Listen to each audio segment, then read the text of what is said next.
Okay. నాతో పాటు మీరందరూ కూడా ఈ ప్రేయర్స్ చేయండి. భగవద్గీత పేజ్ నెంబర్ 1 ఉపోద్ఘాతంలో ఉంటాయి ఇవి. ఓం అజ్ఞానతిమిరాంధస్య జ్ఞానాంజనాశలాకయా చక్షురున్మీలితం యేన తస్మై శ్రీగురవే నమః. श्रीचैतन्यामनोभीष्टं स्थापितं येन भूतले स्वयं रूपा कदा मह्यं ददाति स्वापदान्तिकम्। वन्देऽहं श्रीगुरो श्रीयुतापदकमलं श्रीगुरून् वैष्णवांश्च श्रीरूपं साग्रजातां सहगना रघुनाथान्वितं तं सजीवं साद्वैतं सावधूतं परिजनासहितं कृष्णचैतन्यदेवं श्रीराधा कृष्णपादां सहगना ललिता श्रीविशाखान्वितांश्च। हे कृष्णा करुणा सिन्धो दीनबन्धो जगत्पते गोपेशा गोपिका कान्ता राधा कान्ता नमोऽस्तु ते। तप्त काञ्चना गौराङ्गी राधे वृन्दावनेश्वरी वृषभानुसुते देवी प्रणमामि हरिप्रिये। वाञ्छाकल्पतरुभ्यश्च कृपासिन्धुभ्य एव च पतितानां पावनेभ्यो वैष्णवेभ्यो नमो नमः। जय श्री कृष्ण चैतन्य प्रभु नित्यानंद श्री अद्वैता गदाधर श्रीवासादि गौरभक्तवृंद। हरे कृष्णा कृष्णा कृष्णा हरे हरे, हरे हरे रामा राम राम हरे हरे। मत्समो नास्ति पापात्मा नपराधी च कश्चन परिहारेऽपि लज्जा मे किं ब्रुवे पुरुषोत्तम। युवतीनां यथा योनि यूनां च युवतौ यथा मनोभिरमते तद्वन्मनो मे रमतां त्वयि। भूमौ स्खलितपादानां भूमिरेवावलम्बनं त्वयि जातापराधानां त्वामेव शरणं प्रभो। गोविन्दवल्लभे राधे प्रार्थये त्वमहं सदा त्वदीयम् इति जानातु गोविन्दो मां त्वया सह। राधे वृन्दावनाधीशे करुणामृतवाहिनी कृपया निजपादाब्जा दास्यं मह्यं प्रदीयताम्।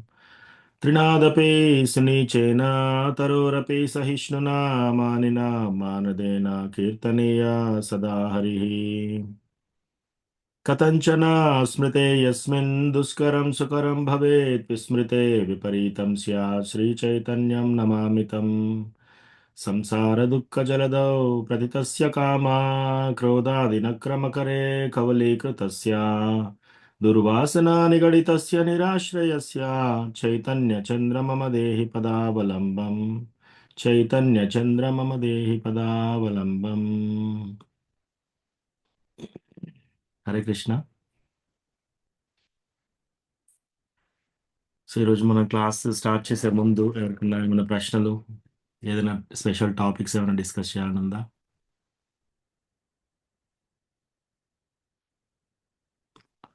సో ఈరోజు నేను యూజువల్గా ఇంగ్లీష్ తెలుగు గ్రూప్లో ఒక 1 అవర్ ముందు రిమైండర్ పంపిస్తాను, కానీ నేను ఇంగ్లీష్ గ్రూప్లో పంపాను.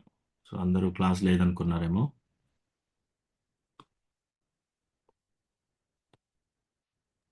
హరే కృష్ణ ప్రభుజీ, నేను కూడా అమ్మకు ఫోన్ చేసి ఈ అడిగాను, ఏంటి ఈరోజు క్లాస్ లేదా, రిమైండర్ రాలేదు అని. ఓ, నేను వేరే క్లాస్లో వింటూ వింటూ నేను ఇంకో గ్రూప్లో రిమైండర్ పెట్టాను అనమాట. అట్లా. హరే కృష్ణ.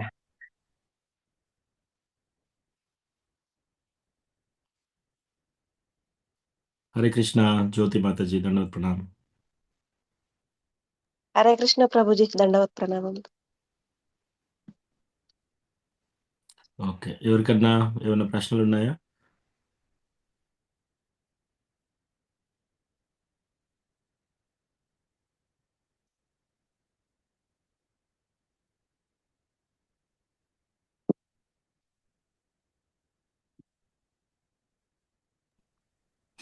ఓకే, అట్లయితే మనము భగవద్గీత చదువుదాం ఇవాళ. సో మనము భగవద్గీత 4 స్కందం సారీ 4 చాప్టర్‌లో ఉన్నాము. 4 అధ్యాయము 10 శ్లోకంలో ఉన్నామనమాట. హరే కృష్ణ. హరే కృష్ణ ప్రభుజీ దండవత్ ప్రణామం ప్రభుజీ. దండవత్ ప్రణామం. క్లాస్ లేదనుకున్నాం ప్రభుజీ. సారీ మాతాజీ. నేను రిమైండర్ ఆ, పంపాను వేరే క్లాస్ నుంచి. కానీ నేను ఇంగ్లీష్ గ్రూప్‌లో పంపాను. వేరే గ్రూప్‌లో మర్చిపోయి పంపాను. ఓకే ప్రభుజీ, చూసుకొని ఇంకా లేదేమో అని మళ్ళీ సునీత మాత చెప్తే పెట్టుకున్నాం. Thank you. Thank you. Okay, thank you ప్రభుజీ. హరే కృష్ణ. హరే కృష్ణ. సో మనం భగవద్గీత 4 అధ్యాయం 10 శ్లోకం వరకు చదివాం మనము. సో కొంచెము 4, 5 శ్లోకాలు నెమరు వేసుకొని మనము రోజు ముందుకెళ్దాం.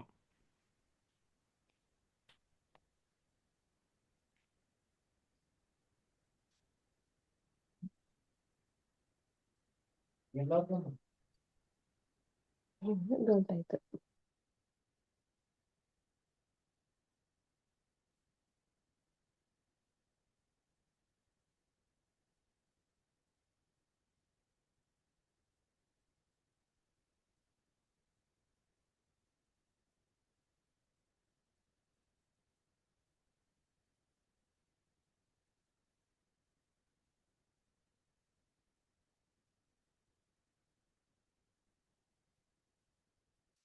సో మనం ఇప్పుడు ట్రాన్సెండెంటల్ నాలెడ్జ్, దివ్య జ్ఞానము చాప్టర్లో ఉన్నాము.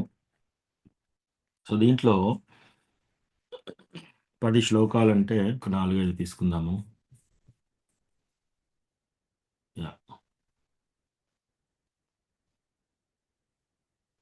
సో అర్జునుడు అంటాడనమాట, ఓకే నువ్వు ఈ ఈ యొక్క భగవద్గీత శాస్త్రాన్ని ఇంతకుముందు సూర్యదేవునికి చెప్పానని అంటున్నావు కదా, మరి సూర్యదేవుడు నీకంటే నాకంటే ముందు నుంచి ఉన్నాడు. నేను ఎట్లా అనుకోవాలి, నువ్వు సూర్యదేవునికి చెప్పినట్టు నేను ఎట్లా నమ్మాలి, నేను ఎట్లా తెలుసుకోవాలి ఆ విషయం అనే ప్రశ్న వేస్తాడనమాట. సో ఆ ప్రశ్న మనందరి గురించి అడుగుతున్నాడు. అప్పుడు 5వ శ్లోకంలో, సో 4వ చాప్టర్ 5వ శ్లోకం, దాంట్లో భగవంతుడు చెప్తున్నాడు అనమాట. శ్రీ భగవానువాచ బహూని మే వ్యతీతాని జన్మాని తవ చార్జున తాన్యహం వేద సర్వాణి నత్వం వేత్త పరంతప. దేవదేవుడైన శ్రీకృష్ణ భగవానుడు పలికెను, ఓ పరంతప, నీకును మరియు నాకును పలు జన్మలు గడిచినవి. నాకు అవన్నీ జ్ఞప్తి యందున్నవి, కానీ నీవు వారిని జ్ఞప్తి యందు ఉంచుకొనజాలవు. సో ఇక్కడ ఏమంటున్నాడు భగవంతుడు, ఓ అర్జున, నీకు నాకు చాలా జన్మలు గడిచాయి. చాలా జన్మలు గడిచాయి, నాకు అవన్నీ గుర్తున్నాయి, కానీ నీకు ఇవన్నీ గుర్తుండవు, నువ్వు గుర్తుంచుకోజాలవు అని చెప్తున్నాడు. సో మనకు అట్లాగే మనం కూడా కొన్ని కోట్ల జన్మలు ఎత్తాము ఇంతకుముందు, మనందరం మర్చిపోయాం. ఎట్లాగైతే అర్జునుడు మర్చిపోయాడో మనందరం కూడా అట్లాగే మర్చిపోయామన్నమాట. మనకు కూడా ఎన్నో రకాల జన్మలు, ఎన్నో జన్మలు, వేల జన్మలు ఉన్నాయి. సో ఈ విషయం తెలుసుకున్నాక మనం ఫస్ట్ థింగ్ ఏం చేయాలి, ఇన్ని జన్మలు ఎత్తాం మనము, ఈ జన్మలో కూడా మళ్ళీ మనకు ఎటువంటి ఇంకా సుఖాలు దుఃఖాలు వస్తున్నాయి. అసలు ఏంటి మెసేజ్, భగవంతుడు మనకి ఏం చెప్తున్నాడు, ఆ మెసేజ్ ఏంటి అనేది అది తెలుసుకున్నాక మనం ఏం చేయాలంటే ఇంకా ఫిక్స్ అయిపోవాలి దాని మీద. 100% మనం దాని మీద ఫిక్స్ అయిపోయి, ఎందుకంటే మనం కోట్ల జన్మలు ఎత్తాము, ఈ నాలెడ్జ్కి మనము దగ్గర కాలేదు. దగ్గర అయి ఉంటే మనం ఆల్రెడీ లిబరేట్ అయిపోయి మళ్ళీ ఈ జన్మ తీసుకోవాల్సిన అవసరం లేదు మనకి. ఈ జన్మ తీసుకున్నాము అంటే మనకి ఇంకా లిబరేషన్, మోక్షం మనకు రాలేదు. ఆర్ జీవితం యొక్క లక్ష్యం, మానవ జన్మ యొక్క లక్ష్యము మనం దాటలేదు. అది దాటలేదు కాబట్టి ఇంకా ఈ జన్మ తీసుకున్నాం మనం. సో దాని అర్థమైంది, ఇప్పుడు ఈ జన్మలో మనం కంపల్సరీ దాన్ని గట్టిగా పట్టుకొని ఈ విషయం పట్ల మనం బాగా తీసుకోవాలన్నమాట. ఇప్పుడు చాలా మంది ఏం చేస్తారంటే జాబ్ చేసేటప్పుడు పెన్షన్ అంటే పింఛని అంటారు తెలుగులో.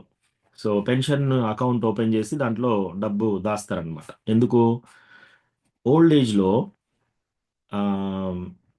వీక్ అయిపోయి అప్పుడు మనం జాబ్ చేయలేని పరిస్థితిలో ఉంటే అప్పుడు ఏం చేస్తామంటే మనం ఆ పెన్షన్ అకౌంట్ నుంచి మనము డబ్బు తీసుకుంటాం అనమాట. పింఛని అకౌంట్ డబ్బు పంపిస్తారు మనకి. మన అకౌంట్‌లో ఏసేస్తా ఉంటారు. ప్రతి నెల ఇంత ఏస్తా ఉంటారు.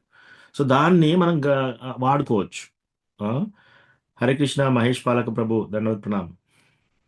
హరే కృష్ణ ప్రభుజీ దండవత్ ప్రణామం చేశాను. జై శ్రీ ప్రభుపాద. సో, అట్లా మనం ఏం చేయాలి ఇప్పుడు? ఓకే. ఇప్పుడు కృష్ణ అంటున్నాడు కదా అర్జునుడు. అర్జునుడు కృష్ణ భగవంతుడు ఇలా చెప్తున్నాడు. నీకు నాకు ఎన్నో జన్మలు గడిచాయి కానీ నువ్వు అన్నీ మర్చిపోయావు. నాకు అన్నీ గుర్తున్నాయని. సో, మనం ఏం చేయాలి? ఫస్ట్ విషయం మనకు తెలియగానే మనం చాలా సీరియస్ అయిపోవాలి.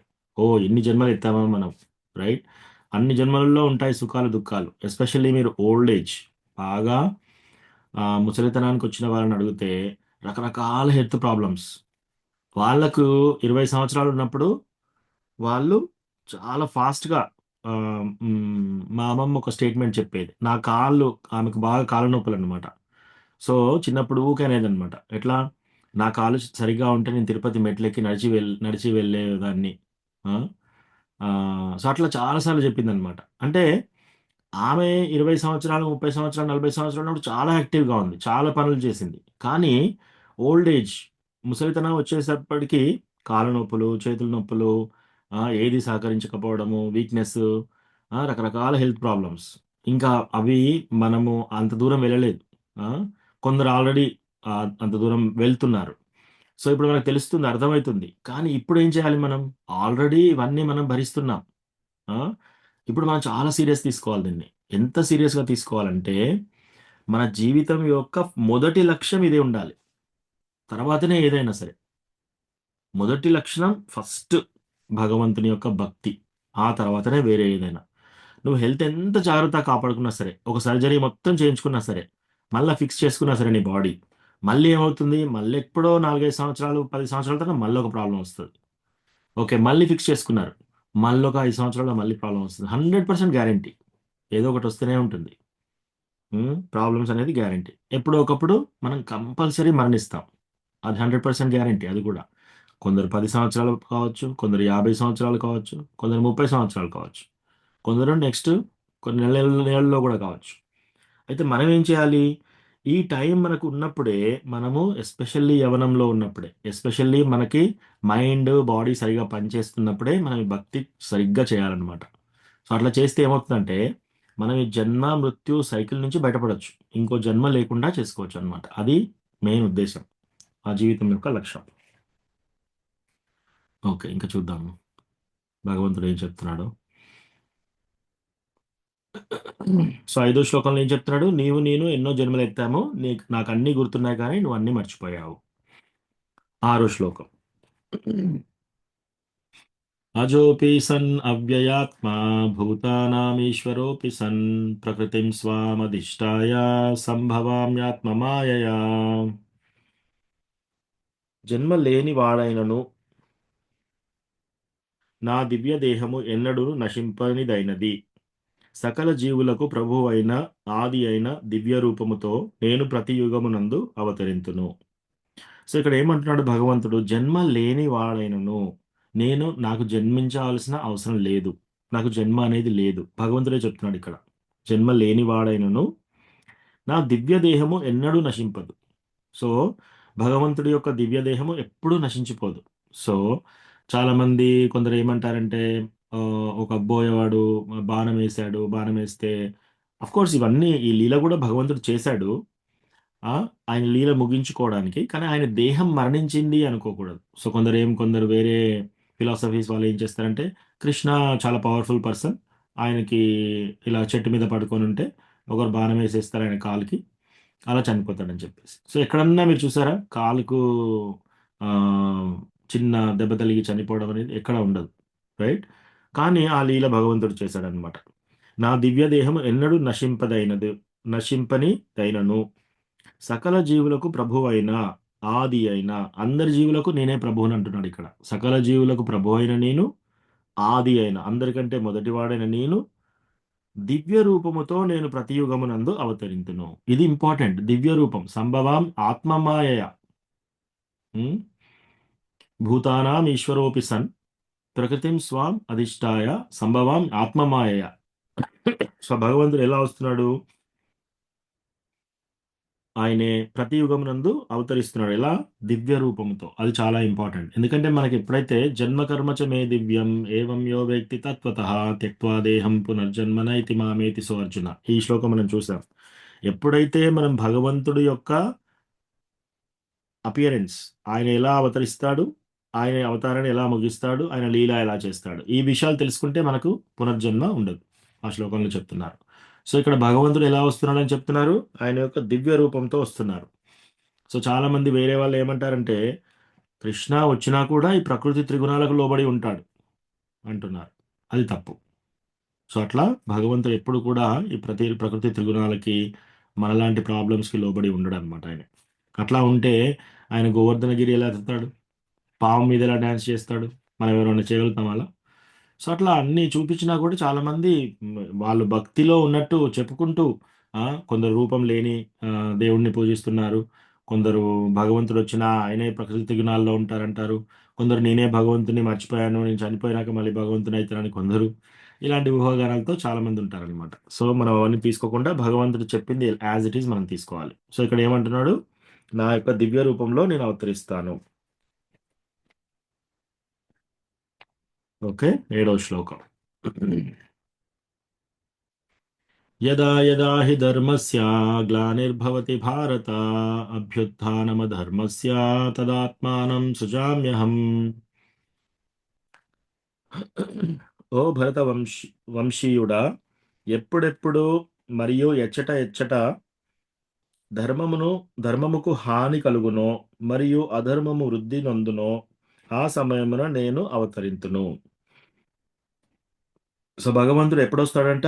ఎప్పుడైతే ఎచ్చటైతే ధర్మానికి హాని కలుగుతుందో, తర్వాత అధర్మం బాగా పెరుగుతుందో ఆ టైంలో భగవంతుడు అవతరిస్తాడంట.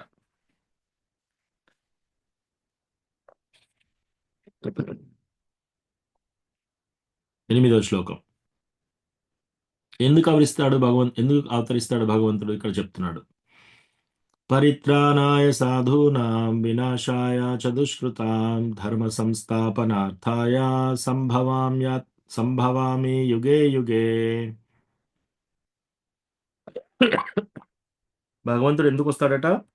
సాధువులను రక్షించుటకు, దుర్మార్గులను శిక్షించుటకు మరియు ధర్మమును పునఃస్థాపించుటకు ప్రతి యుగమునందు నేను అవతరించుచుందును.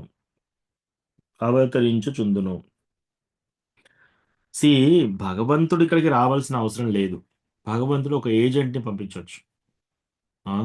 ఇక్కడ ఏమన్నా అధర్మము అటువంటివి జరిగినప్పుడు ఏం చేయొచ్చు భగవంతుడు?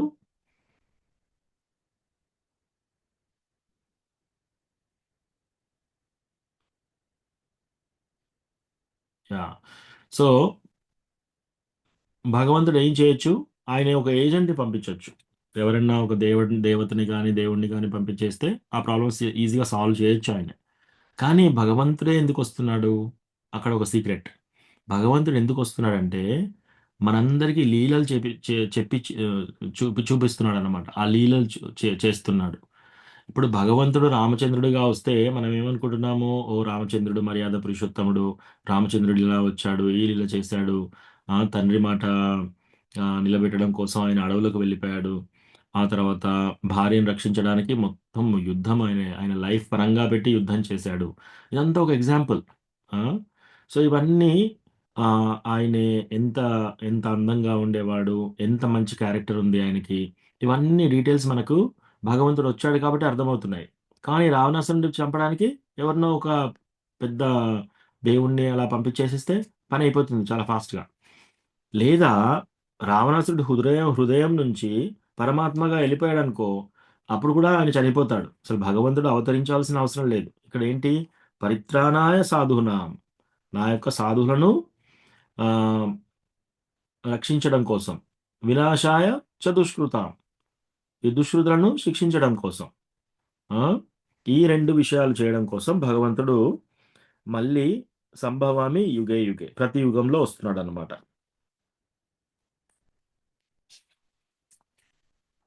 సో ఇది కూడా మనం చూసాము. నెక్స్ట్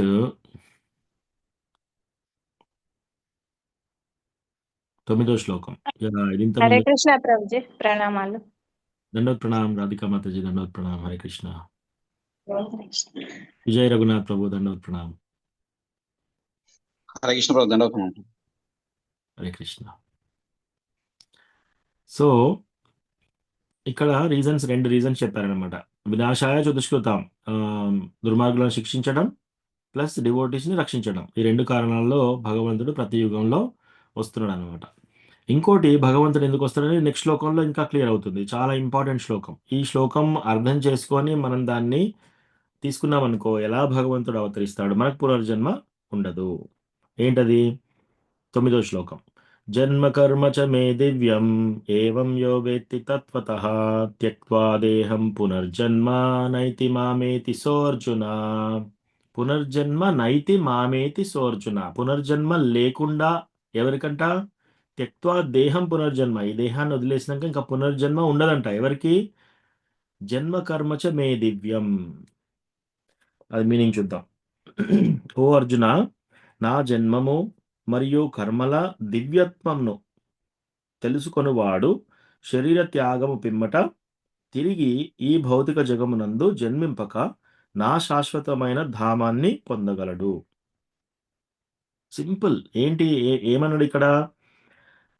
ఓ అర్జున, నా యొక్క జన్మ ప్లస్ నా యొక్క కర్మ, ఈ రెండు. నా జన్మ అంటే ఏంటి? నా పనులేంటి? కర్మ ఏంటి?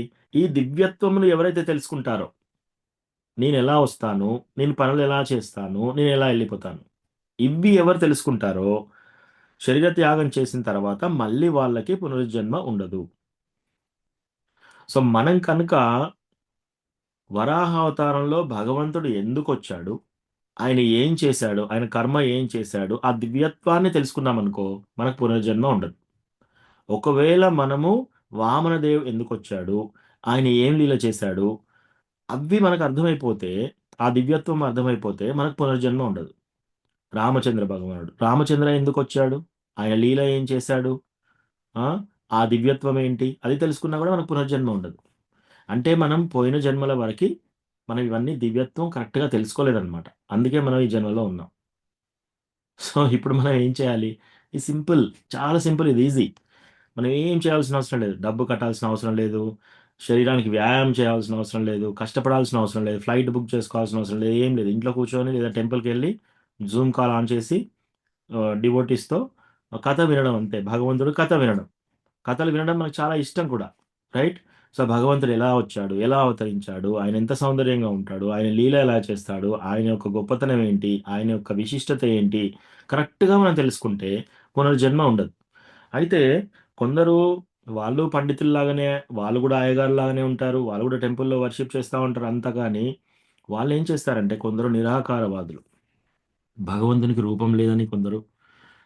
మరికొందరు ఏం చేస్తారంటే, నేను బుక్ డిస్ట్రిబ్యూషన్ చేయడానికి వెళ్తున్నాను అనమాట. బుక్ డిస్ట్రిబ్యూషన్ చేయడానికి వెళ్తూ ఉంటే ఒకతను ఆ బుక్ ఇట్లా భగవద్గీత మీరు చదివారంటే, ఇదంతా ఎందుకు, యాక్చువల్లీ నేను దేవుణ్ణే కానీ నేను మర్చిపోయాను, రైట్? ఎప్పుడైతే మనం ఈ శరీరాన్ని వదిలేస్తామో అప్పుడు మనం దేవుని అయిపోతాం అంటున్నాడు. అయితే నేను ఒక ప్రశ్న వేసినాను అనమాట. మరి నువ్వు దేవుడు అయితే ఇంత చిన్న ఇంట్లో ఎందుకు ఉంటున్నావు, ఈ కష్టాలు ఎందుకు పడుతున్నావు? దేవుడు కదా నువ్వు. రోగాలు వచ్చినప్పుడు నువ్వు ఎందుకు హాస్పిటల్కి వెళ్తున్నావు, డాక్టర్ ఎందుకు నీకు? దేవుడివే కదా నువ్వు. అంటే దానికి ఆన్సర్ చెప్పలేదు. సో అట్లా మోసం చేస్తున్నారు జనాల్ని. సో ఇక రకరకాల ఫిలాసఫీస్ అనమాట. కొందరు ఫిలాసఫీ ఎలా ఉంటుంది అంటే నిరాకారవాదం, భగవంతుడికి ఆకారం లేదు, మనము మెడిటేట్ చేయాలి, దేంట్లో మనం అందరం భగవంతుల్లో కలిసిపోతాం అని ఒక ఒక సిద్ధాంతం ఒకరు స్టార్ట్ చేశారు. ఇంకోరు ఏం స్టార్ట్ చేశారు సిద్ధాంతం, ఈయన నమ్మినట్టు. ఆయన ఏమన్నా, నువ్వు భగవంతుడివే, నువ్వు మర్చిపోయావు యాక్చువల్లీ. అది చాలామంది నచ్చుతుంది. ఎందుకు? నేను భగవంతుని అంటే, ఓకే, నేను ఆల్రెడీ టీచర్ పోస్ట్ అయిపోయింది, ప్రిన్సిపల్ పోస్ట్ అయిపోయింది, ఇంజనీర్ పోస్ట్ అయిపోయింది, తల్లి పోస్టు, తండ్రి post, corporator, MP, MLA, chief minister, prime minister, CEO, ఇవన్నీ జాబ్స్ అయిపోయాయి. ఇందులో ఎంజాయ్ చేయడానికి ట్రై చేశాం, ఇందులో ఎంజాయ్మెంట్ లేదని అర్థమైపోయింది. ఇంజనీర్, సైంటిస్టు, బలవంతుడు, weight lifter, Olympics, gold medals, అన్నిట్లలో ఎండ్లా కూడా హ్యాపీనెస్ లేదు. ఇప్పుడు ఏం కావాలి? ఇంకా నెక్స్ట్ భగవంతుని అయిపోవాలి నేను. చూడండి మాయ ఎలా యాక్ట్ చేస్తుందో. సో మాయ ఏం చేస్తుందంటే మనం ఏది కాదో దాన్ని మనం అలా నమ్మించేలాగా చేస్తుందన్నమాట.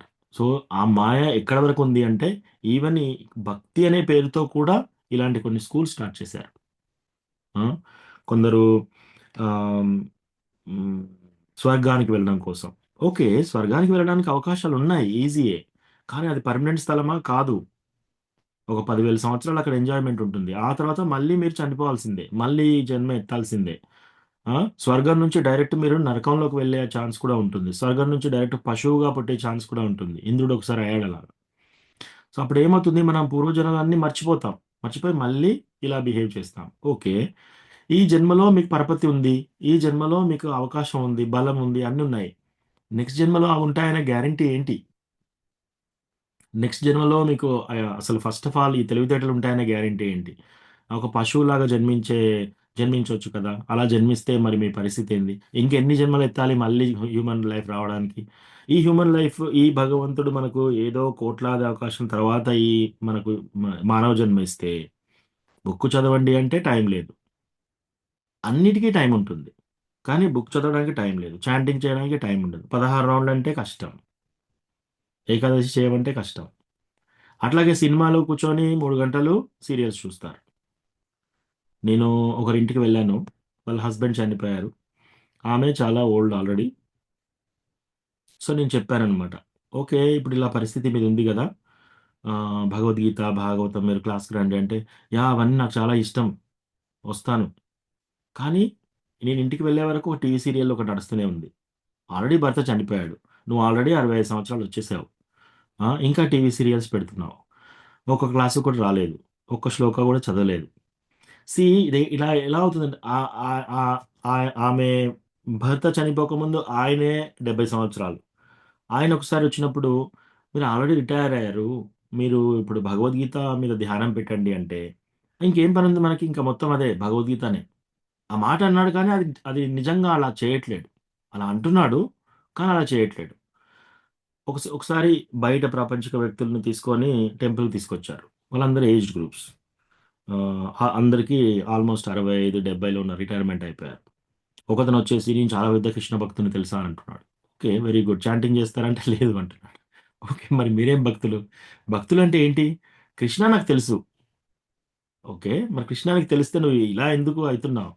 నీ నీ కంటిమాల ఏది? నీ నీ ధోతి కుర్తా ఏంటి? నువ్వు ఇంకా 70 సంవత్సరాలయిపోయి ఇంకా ప్యాంట్, షర్ట్ ఏసుకొని, నువ్వు ఇంకా చాంటింగ్ బ్యాగ్ పట్టుకోకుండా కృష్ణ అంతా తెలుసు, నాకు భక్తి అని అంటున్నావు. ఇదంతా ఏంటంటే, మనల్ని మనం మోసం చేసుకోవడం. ఇంకా అది ఆ యొక్క అవకాశం వాళ్ళకి రాలేదు అని అర్థం. సో, అట్లా చాలామంది తీసుకుంటారనమాట. కానీ, ఇప్పుడు డివోటీస్‌ని అడిగారనుకో మీరెవరన్నా భగవంతుడు ఎందుకొస్తాడు? ఆయన ఏం లీల చేస్తాడు? అంటే సింపుల్‌గా చెప్తారు. భగవంతుడు దేవాది దేవుడు. ఆయన ఎలా వస్తాడు? రాక్షసులను సంహరించడానికి. ఆయన యొక్క దివ్య స్వరూపంలో వచ్చేస్తాడు. లీల చేస్తాడు. ఆ లీల ఎందుకు చేస్తున్నాడు? మనలందరిని అట్రాక్ట్ చేయడం కోసం. ఇప్పుడు కృష్ణ వచ్చేసి వెన్న దొంగిలించాడంటే, మనం ఎన్ని క్లాసులు చెప్పుకున్నాం. దామోదర లీల ఎన్ని క్లాసుల్లో చెప్పుకున్నాం. మనల్ని ఎంతోమంది చిన్నప్పుడు కొట్టారు, కట్టేశారు. కానీ ఎవరి గురించైనా స్టోరీస్ చెప్పారా? ఆ! సో, కృష్ణ ఎప్పుడన్నా మనం ఏమైనా చిన్నప్పుడు గాని ఎప్పుడైనా దొంగతనం చేస్తే ఏం చేస్తారు? నాలుగు తలిగిస్తారు. అట్లాగే అందరూ మర్చిపోతారు ఆ స్టోరీ. కానీ భగవంతుడు వెన్న దొంగిలించాడంటే దాన్ని రకరకాలుగా మనం చెప్పుకొని ఆచార్యస్ ఏమన్నారు అవన్నీ మనం రిలీజ్ చేస్తున్నాం ఆ పాస్ట్ టైమ్స్. సో, అట్లా ఈ ఈ రహస్యాన్ని ఎవరైతే భగవంతుడు ఎలా వస్తాడు, ఆయన లీల ఎలా చేస్తాడు, ఈ 2 విషయాలు తెలిస్తే చాలు పునర్జన్మనైతి. వాళ్ళకి పునర్జన్మ అనేది ఉండదనమాట. సో, ఎవరైనా కూడా ఒక డివోటీ దగ్గర కూర్చొని జస్ట్ ఇది తెలుసుకుంటే చాలు. కానీ మనం పునర్జన్మ లేకుండా గూడా కాదు. మనం భగవంతుడికి సేవ చేసుకోవాలి. అట్లా. అది దాంట్లో ఉన్న ఆనందం ఇంకా దేంట్లో లేదనమాట. ఓకే. సో, అది ఈ శ్లోకం. చాలా ఇంపార్టెంట్ శ్లోకం. 9వ శ్లోకం. ఏంటది మళ్ళొకసారి చదువుతాను చూడండి. ఓ అర్జున! నా జన్మము మరియు కర్మల దివ్యత్వము ఎరిగినవాడు, తెలుసుకున్నవాడు శరీర త్యాగం పిమ్మట తర్వాత తిరిగి ఈ భౌతిక జగమున జన్మింపక నా శాశ్వతమైన ధామాన్ని పొందగలడు. ఓకే. నెక్స్ట్ 10వ శ్లోకం. ఇక్కడి నుంచి చదవాలి మనం. సో, ఇది కూడా చాలా ఇంపార్టెంట్ శ్లోక. హ్మ్. ఇది చాలా వరకు మనందరికీ అవసరం పడే శ్లోక. ఇది కూడా మెమరైజ్ చేసుకోవాలి. ఈ చాప్టర్‌లో 9, 10 చాలా ఇంపార్టెంట్ శ్లోకాస్. మీరెవరికన్నా భగవద్గీత చెప్పాలనుకున్నా సరే, మీ లైఫ్‌ని మీరు సద్వినియోగం చేసుకోవాలన్నా సరే, ఇవి చాలా ఇంపార్టెంట్. ఓకే. ఆహ్,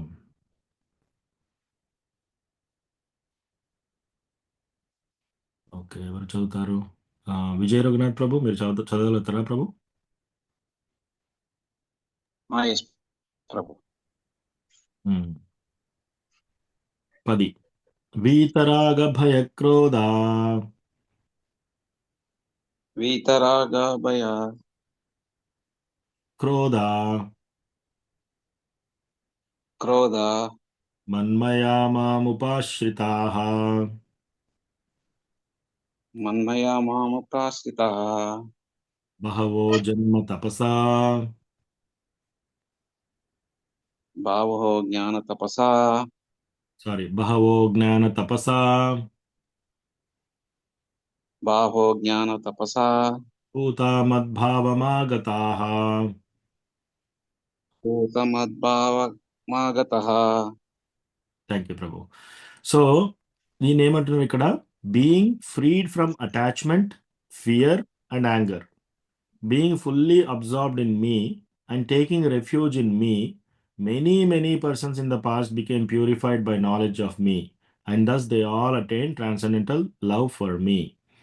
సో భగవంతుని ధామానికి చేరే మార్గం ఏందో చెప్తున్నాడు.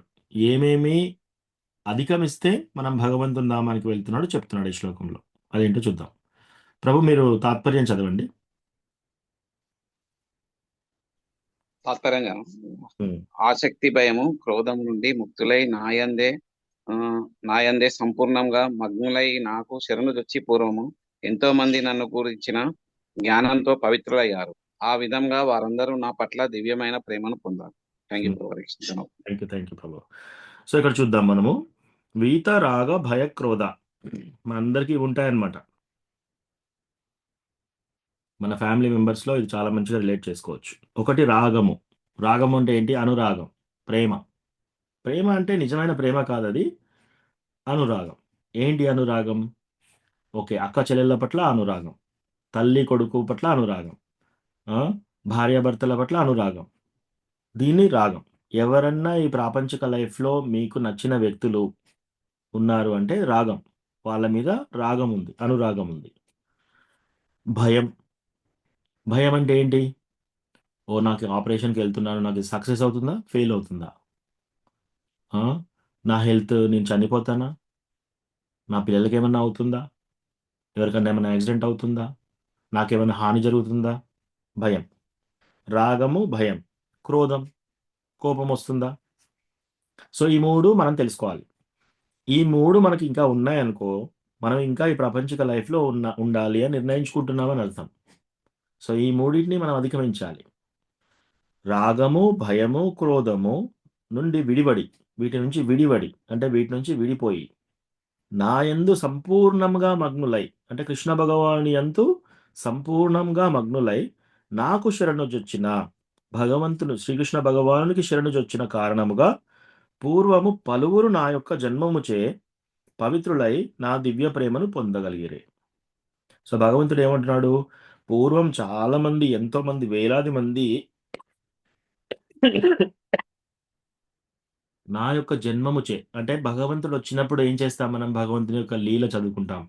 ఆహా, రామచంద్ర ఎంత చక్కగా వచ్చాడు, ఆయన ఎంత చక్కగా లీల చేశాడు. సి రామచంద్రుడి గ్లోరీస్. నాకు చిన్నప్పుడు రామచంద్ర రామాయణం చూస్తుంటే అనిపించేది అనమాట. అసలు ఆయనే రాజు కావలసిన వాడు, చిరునవ్వుతో వెళ్ళాడు లోపలికి. రాజు ఇంకా తెల్లారితే రాజ్యాభిషేకం కావాలి. ఈ తండ్రికి ముగ్గురు భార్యలు ఉన్నారు. సో తండ్రి మళ్ళీ తర్వాత నెక్స్ట్ డే బాగా ఏడుస్తూ మళ్ళీ పిలిచి ఆ నైట్ ఏం చెప్తాడు? నువ్వు రాజు కాదు, నీ స్థానంలో భరతుని రాజుని చేస్తాము, నువ్వు 14 సంవత్సరాలు అడవిలోకి వెళ్ళాలి. అరే ఆయన తప్పు చేసింది ఏంటి? ఆయన ఏం తప్పు చేయలేదు. కనీసం అడిగాడా? నాన్న నువ్వు ఎందుకు ఇలా అంటున్నావు, నాకు ఇంజస్టిస్ ఎందుకు చేస్తున్నావు, కోపగించాడా? లేదు. రాగం పెట్టుకున్నాడా? లేదు. భయం పెట్టుకున్నాడా? నేను అడవిలోకి వెళ్తే నా పరిస్థితి ఏంటి? జంతువుల పరిస్థితి ఏంటి? వాళ్ళు ఏమైనా జంతువులు వచ్చి నాకు హాని చేస్తే ఎట్లా? భయము లేదు, రాగము లేదు, క్రోధము లేదు. వీతరాగ భయ క్రోధ. కానీ మనందరికీ ఇవన్నీ ఉన్నాయి. మన పిల్లల మీద ప్రేమ, రాగం. మన పిల్లలకి ఏమైనా అవుతుందా? భయం. లేదా మన భార్యకి, మన భర్తకి ఏమైనా అవుతుందా అని భయం. క్రోధం. మనకు కావాల్సింది రాకపోతే క్రోధం, కోపం. ఇవన్నీ ఉన్నాయి. వీటి నుంచి విడిపడాలి.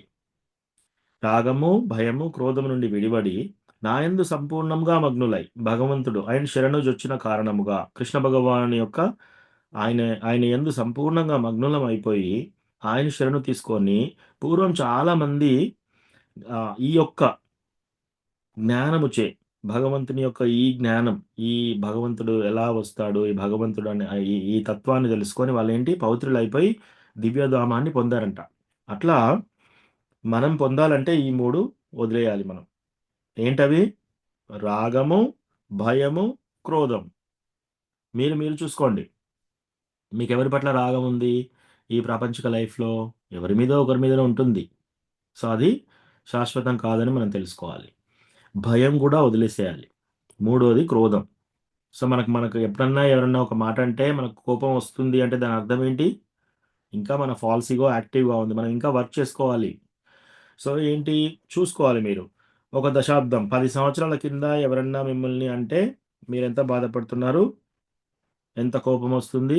కొందరు కోపమొస్తే ఏం చేస్తారు? బయటికి మళ్ళీ కోపంగా ఇట్లా మాట్లాడతారు. కొందరు కోపం వస్తే లోపట బాగా బాధపడిపోతారు. ఈ 2 రకాలుగా రెస్పాండ్ చేస్తారు. ఎందుకంటే వాళ్ళకు కోపగించే శక్తి లేదు.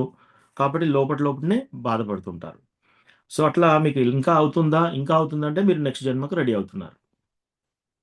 అట్లా తీసుకోవాలి మనం. సో, ఈ భాష్యం కూడా చాలా ఇంపార్టెంట్. ఇది చదువుదాము. సో, జ్యోతి మాతాజీ మీరు చదువుతారా? ప్రభుజీ.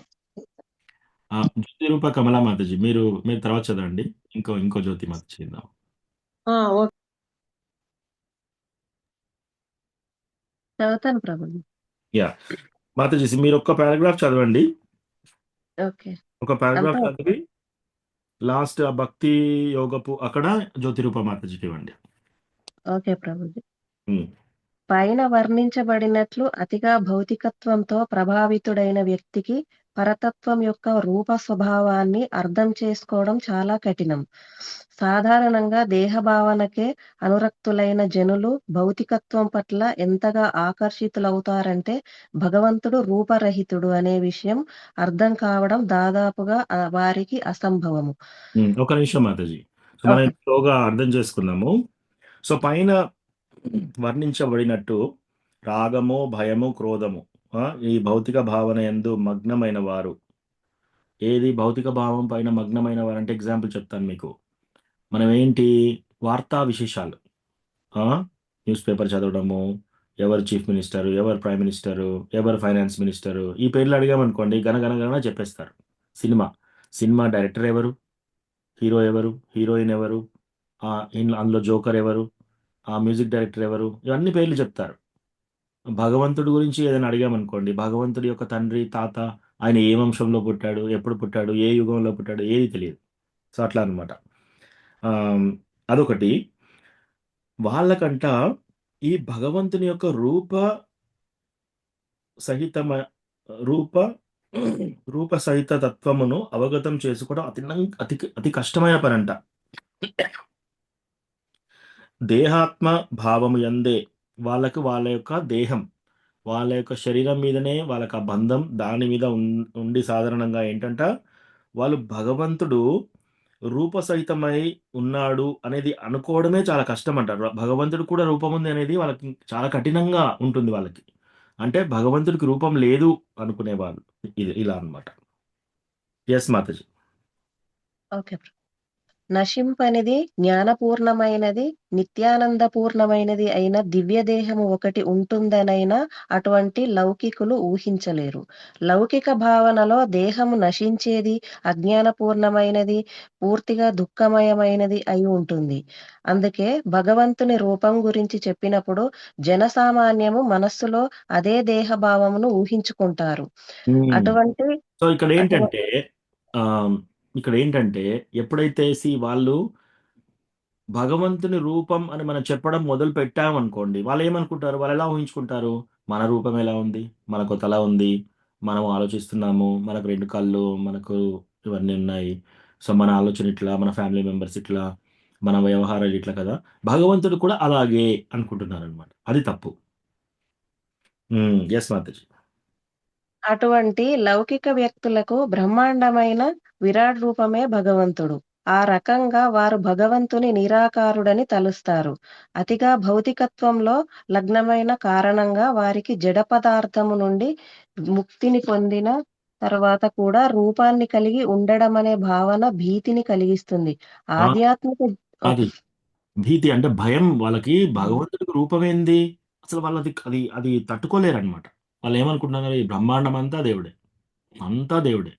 ఓకే. మరి అంతా దేవుడే వాళ్ళేమంటారంటే టెంపుల్‌కెళ్ళాల్సిన అవసరం ఏంటండి? అంతా దేవుడే. అంతటా దేవుడున్నాడు. బుక్ డిస్ట్రిబ్యూషన్‌కి వెళ్ళినప్పుడు అందరూ అంటారు ఇలా.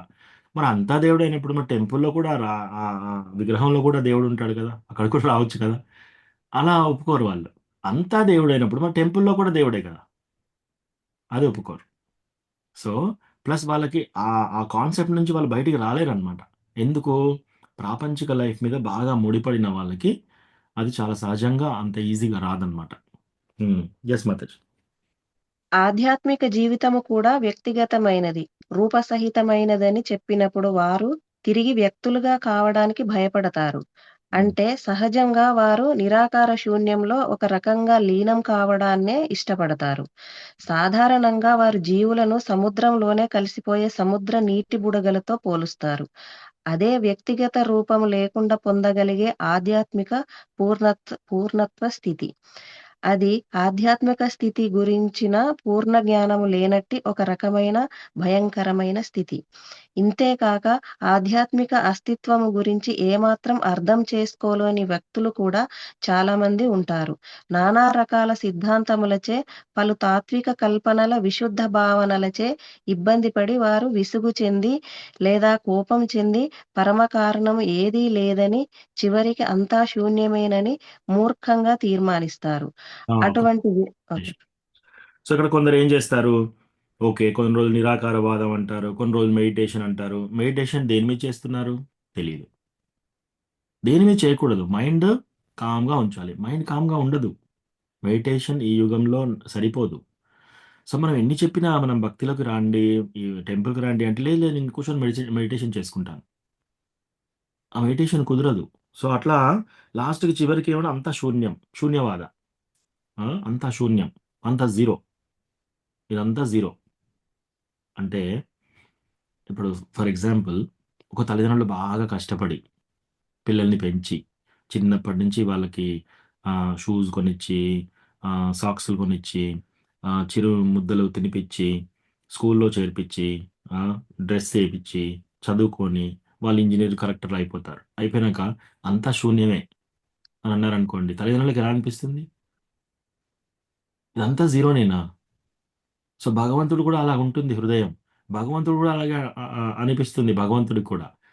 ఇంత చక్కని రూపం మీరెక్కడ చూసినా గూడా మీరు ఫ్రూట్స్ తీసుకుంటే, అరటిపండు ఒక ఫ్లేవర్ ఉంటుంది. పనసపండు ఒక ఫ్లేవర్ ఉంటుంది. మ్యాంగో ఒక ఫ్లేవర్ ఉంటుంది. ఒక రంగు ఉంటుంది. ఒక రకమైన వాసన ఉంటుంది దాంతోటి. సీతాఫల్ ఒక రకంగా టేస్ట్ ఉంటుంది. ఆ! ఆ చక్కని సువాసన, చక్కని రంగు, చక్కని రుచి ఇవన్నీ ఉన్నాయి.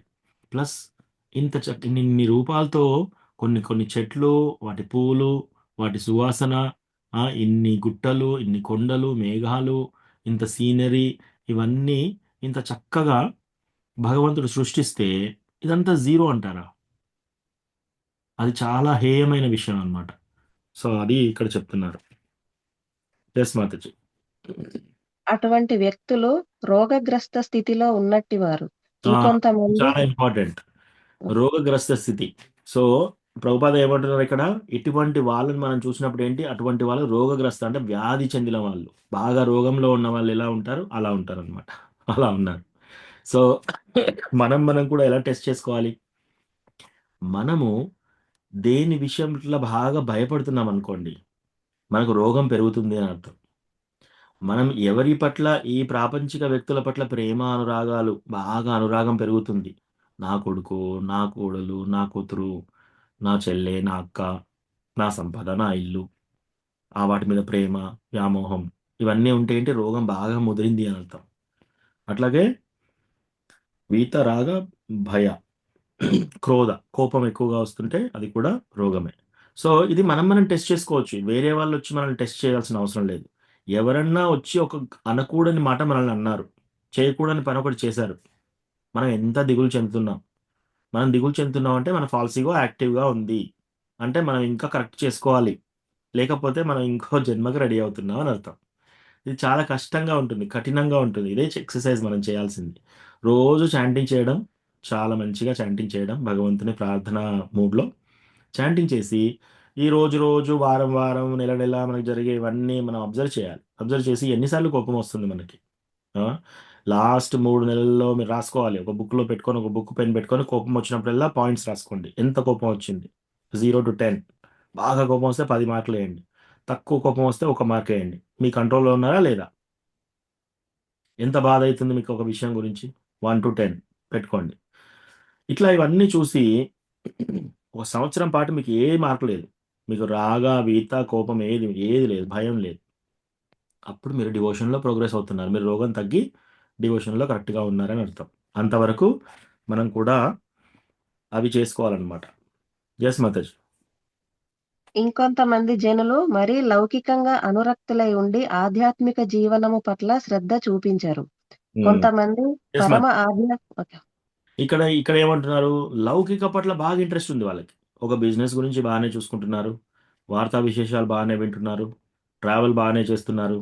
హైదరాబాద్‌కెళ్తారు, ఈ ఊరికెళ్తారు, ఆ ఊరికెళ్తారు, అన్ని పనులు చేసుకుంటారు. అన్నీ ఓకే. కానీ భక్తికొచ్చేటప్పటికి నా కాలు పని చేయట్లేదు, నా చెయ్యి పని చేయట్లేదు, ఇప్పుడు నాకు డబ్బు లేదు, నాకు స్తోమత లేదు, నాకు టైం లేదు, ఇవన్నీ చెప్తారనమాట. కానీ వీటన్నిటికి టైం ఉంటుంది. ఎవరన్నా పెళ్ళికి పిలిచారనుకోండి వాళ్ళకి టైం ఉంది. ఎవరైనా మరణించారనుకోండి వాళ్ళకి టైం ఉంది వెళ్ళడానికి. కానీ టెంపుల్‌కి రావడానికి టైం లేదు. సో, ఇట్లా భౌతిక విషయాల పట్ల ఆసక్తులై ఆధ్యాత్మిక జీవనం ఎడల అనాసక్తులుగా ఉంటారనమాట. యెస్ మాతాజీ. కొంతమంది పరమ ఆధ్యాత్మిక కారణంలో లీనం కాగోరుతారు. మరికొందరు నిరాశతో అన్ని రకాల ఆధ్యాత్మిక కల్పనల పట్ల కోపంతో దేనిని నమ్మరు. ఈ హ్మ్. చివరి వర్గానికి చెందిన జనులు ఏదో ఒక రకమైన మత్తు పదార్థాలను స్వీకరించి వాటి వలన కలిగే మత్తునే ఆధ్యాత్మికానుభూతిగా భావిస్తారు. ఒక్క నిమిషం మాతాజీ. సో, ఇక్కడేంటి కొందరేం జేస్తారంట, కొందరు నిరాకారంలో, కొందరేంచి నేను గూడా బ్రహ్మని, నేను గూడా దేవుడిలో కలిసిపోతాననే వాళ్ళు కొందరు. హ్మ్. అట్లా అనుకోని కొందరేం చేస్తున్నారు, ఇవన్నిటిని బాగా చీదర వచ్చేస్తుంది వాళ్ళకి ఇవన్నిటి పట్ల. ఫస్ట్ ఆఫ్ ఆల్ వాళ్ళకి అన్నిట్లలో చీదర వచ్చేసి ఇంకేం చేస్తున్నారు, వాళ్ళు మత్తు పదార్థం తీసుకోవడం మొదలుపెడతారు. రోజు మందు తాగి పడుకోవడం అట్లా. సో, వాళ్ళు దాన్నే ఒక ఆధ్యాత్మికంగా భావిస్తారనమాట. యెస్ మాతాజీ. ఆధ్యాత్మిక జీవనము పట్ల ఉపేక్ష, ఆధ్యాత్మిక స్వీయ రూపము గురించిన భయము, జీవితంలో భంగపాటు వలన కలిగే శూన్య భావన అనే భౌతిక జగత్తులోని 3 రకాల ఆసక్తులను మనిషి విడిచిపెట్టాలి. జీవిత భౌతిక భావనలోని ఈ 3 స్థితుల నుండి బయటపడడానికి మనిషి ప్రామాణిక గురువు నిర్దేశంలో భగవంతుని సంపూర్ణ ఆశ్రయాన్ని పొందాలి. భక్తి యోగంలోని క్రమశిక్షణను, నియమాలను పాటించాలి. భక్తి యోగంలోని చివరి దశయే భావస్థితి లేదా దివ్యమైన భగవత్ ప్రేమ అనబడుతుంది. థ్యాంక్ యూ మాతాజీ. సో, ఓకే ప్రభుజీ. ఇక్కడ ఏమంటున్నారు, మనం ఏం చేయాలి మరి? ఓకే, ఇప్పటివరకు ప్రాబ్లమ్ మనం డిస్కస్ చేసాం. ఇప్పుడు మన సొల్యూషన్ ఇక మనం ఏం చేయాలి దీని నుంచి? ఓకే, మన ఏజ్ ఏమైనా సరే, మనము మన మైండ్ చెప్పినట్టు మనం వినకూడదు. ఫస్ట్ థింగ్, మన మైండ్ చెప్పినట్టు వింటే వీళ్ళు నా మిత్రువులు, వీళ్ళు నా శత్రువులు, వీళ్ళు నాకు మంచివాళ్ళు, వీళ్ళు నాకు చెడ్డవాళ్ళు. అది ఎలా అవుతుంది తెలుసా? యాక్చువల్లీ నా అహంకారానికి ఎవరైతే విసనకర్ర ఊగుతారో వాళ్ళు చాలా హాయిగా అనిపిస్తుంది నాకు. ఎందుకు? నేను ఒక దారిలో వెళ్తుంటే వాళ్ళు నన్ను ప్రోత్సహిస్తున్నారు, నన్ను పొగుడుతున్నారు, నేను చాలా మంచివాడిని అంటున్నారు. కాబట్టి వీళ్ళందరూ నా మిత్రులు. నేను ఈ దారి ఎంచుకొని ఇటు వెళ్తుంటే వీళ్ళందరూ నన్ను తిరస్కరిస్తున్నారు, నా దారిలో అడ్డంకులు వేస్తున్నారు, ప్లస్ నన్ను హేళన చేస్తున్నారు, లేకపోతే మాటలు అంటున్నారు. వీళ్ళందరూ శత్రువులు. ఇట్లా అన్నమాట. ఇదంతా ఏంటి? నేను. సెంటర్‌లో నేను. కాబట్టి మనం ఏం చేయాలంటే, మన మైండ్‌లో ఏది తోస్తే అది చేయాలా? కాదా? వద్దా? అనేది ముందు నిర్ణయించుకోవాలి. సో, హరిదాస్ ఠాకూర్ ప్రతిరోజు ఆయనే 192 రౌండ్‌లు చేసేదనమాట. 192 రౌండ్‌లంటే, ఆ రౌండ్‌లు ఫినిష్ చేయాలనుకుంటే ఒకరోజు మీరు ట్రై చేస్తే 24 గంటలు పడుతుంది. జస్ట్ 192 రౌండ్‌లు చేయాలంటే. మళ్ళా తెల్లారి మళ్ళా 192 రౌండ్‌లు. అంటే ఆయన ఎప్పుడు పడుకుంటున్నాడు? ఆయన ఎప్పుడు తింటున్నాడు? ఎప్పుడు స్నానం చేస్తున్నాడు? కానీ మనందరికంటే ఎక్కువ సేవ చేశాడాయన. సో, ఆయనేమంటున్నాడు ఒకసారి దేవుడి దగ్గరికెళ్ళిపోయి, చైతన్య మహాప్రభు దగ్గరికెళ్ళిపోయి, చైతన్య మహాప్రభు, నా బాడీ సరిగానే ఉంది. కానీ నా మైండ్ సరిగా లేదు. నేను నా రౌండ్స్ చేయలేకపోతున్నాను. నా మైండ్ సరిగా లేదంటున్నాడు. అప్పుడు యాక్చువల్లీ భగవంతుడు అన్నాడు, లేదు లేదు నీ మైండ్ యాక్చువల్ 100% కరెక్ట్‌గా ఉంది. కానీ నీ బాడీ సరిగా లేదు. ఎందుకు ఆయన ముసలివాడయిపోయాడు. నీ బాడీ సరిగా లేదు. కానీ ఆయనేమనుకుంటున్నాడు, నా మైండ్ సరిగా లేదు. నా మైండ్ సరిగా ఉంటే నేను 190 రన్‌లు ఎందుకు చేయలేకపోతున్నాను. సో, చాలామంది 16 రౌండ్లు చేయడానికి కష్టమవుతుంది వాళ్ళకి. 24 గంటలుంటున్నాయి డేలో. కానీ 16 రౌండ్లు చేయడం కష్టం. టీవీ సీరియల్ పెట్టుకొని ఒక గంట సేపు చూస్తే నో ప్రాబ్లమ్. ఎవరితోనన్నా ఫోన్‌లో మాట్లాడడం గంటన్నర మాట్లాడతారు. No problem. ఏదన్నా ఒక న్యూస్ పెట్టుకుంటారు. 2 గంటలు న్యూస్ చూస్తారు. పొద్దున గంట, సాయంత్రం గంట. No problem. ఎవరైనా ఇంటికొస్తే వాళ్ళతో కూడా 3 గంటలు స్పెండ్ చేస్తారు. No problem. చాంటింగ్ 2 గంటలు చేయమంటే రకరకాల రీజన్స్ ఒస్తాయి. సో, దీనర్థం ఏంటంటే వాళ్ళకి భౌతిక రోగం చాలా అధికంగా ఉంది అని అర్థం. సో, ఈ విషయాలు చెప్పినప్పుడు మన మనకి బాధ అనిపిస్తుంది. అయ్యో! నేను ఇట్లా ఉన్నానా అని. కానీ మన ఉద్దేశ్యం అది కాదు. సీ ఒక గురువైనా, ఒక డాక్టరయినా, మంచి డాక్టరయినా, మంచి గురువైనా అండి ఎవరంట? ఫస్ట్ ఆఫ్ ఆల్ మనకున్న ప్రాబ్లమ్ మనకు ఫస్ట్ తెలియజేయడం, కరెక్ట్‌గా తెలియజేయడం. ఇప్పుడు ఎవరైనా డాక్టర్ దగ్గరికి వెళ్ళేసి, మనకు కిడ్నీలో ఒక ప్రాబ్లమ్ ఉందనుకోండి. ఏం కాదండి. చిన్న ప్రాబ్లమ్ ఏదో ఉంది. మీరేం కాదు. మీరు యాజ్ ఇట్ ఈజ్ ఉండండి అని మంచిగా నవ్వుతూ మాట్లాడి ఫీజ్ తీసుకొని పంపించాడనుకోండి. ఆ డాక్టర్ మంచి డాక్టర్ కాదు. ఇంకో డాక్టర్ ఉన్నాడు. లేదు లేదు మీరు కిడ్నీ ప్రాబ్లమ్ ఉంది మీకు. ఇలా చేస్తే మీ యొక్క లైఫ్‌కి డేంజర్. మీరు ప్రతిరోజు ఎక్సర్సైజ్ చేయాలి. మీరు మీ ఫుడ్‌లో ఇది తినకూడదు. ఈ ఫుడ్‌లో ఇది ఎక్కువ తినాలి. నీళ్ళు ఎక్కువ తాగాలి. ఇలా చెప్పి చాలా స్ట్రిక్ట్‌గా చెప్పాడనుకో డాక్టర్. ఆ డాక్టర్ మంచివాడు. స్ట్రిక్ట్‌గా చెప్పినా కూడా ఆ డాక్టర్ మంచివాడు. ఎందుకు? మీ హెల్త్ బాగు చేస్తున్నాడు. అలాగే మనం ఇటువంటివి విన్నప్పుడు మనం కృంగిపోకూడదు. మనం దాన్ని ఎలా తీసుకోవాలంటే ప్రోత్సాహనగా తీసుకొని మనము ఎన్ని సంవత్సరాలు నేను ఎందుకిలా వేస్ట్ చేశాను టైం. 24 గంటల్లో 2 గంటలు చాటింగ్ ఎందుకు నాకు ఇబ్బందవుతుంది? కూర్చొని ఆలోచించాలి మనం. సో, ఫస్ట్ థింగ్ మన లైఫ్‌లో ఏంటంటే, ఆల్రెడీ మీకు జాబ్ అవి ఉంటే పర్వాలేదు. జాబ్ గూడా లేకుండా మీరు 2 గంటలు చాటింగ్ ఎందుకు చేయలేకపోతున్నారు? 24 గంటల్లో. అంటే మనకు ఆ ప్రాపంచిక డిసీజ్ ఎక్కువుంది అని అర్థం. సో, దాన్ని మనం అధిగమించాలి. అధిగమించి ముందుకు వెళ్ళాలి. సో, దానికి ఎట్లా అంటే ఇక్కడిచ్చారు. ఈ 3 స్థితుల నుండి బయటపడడానికి మనుజుడు గురువు నేతృత్వమైన శ్రీకృష్ణ భగవానుని సంపూర్ణ శరణాగతి పొంది.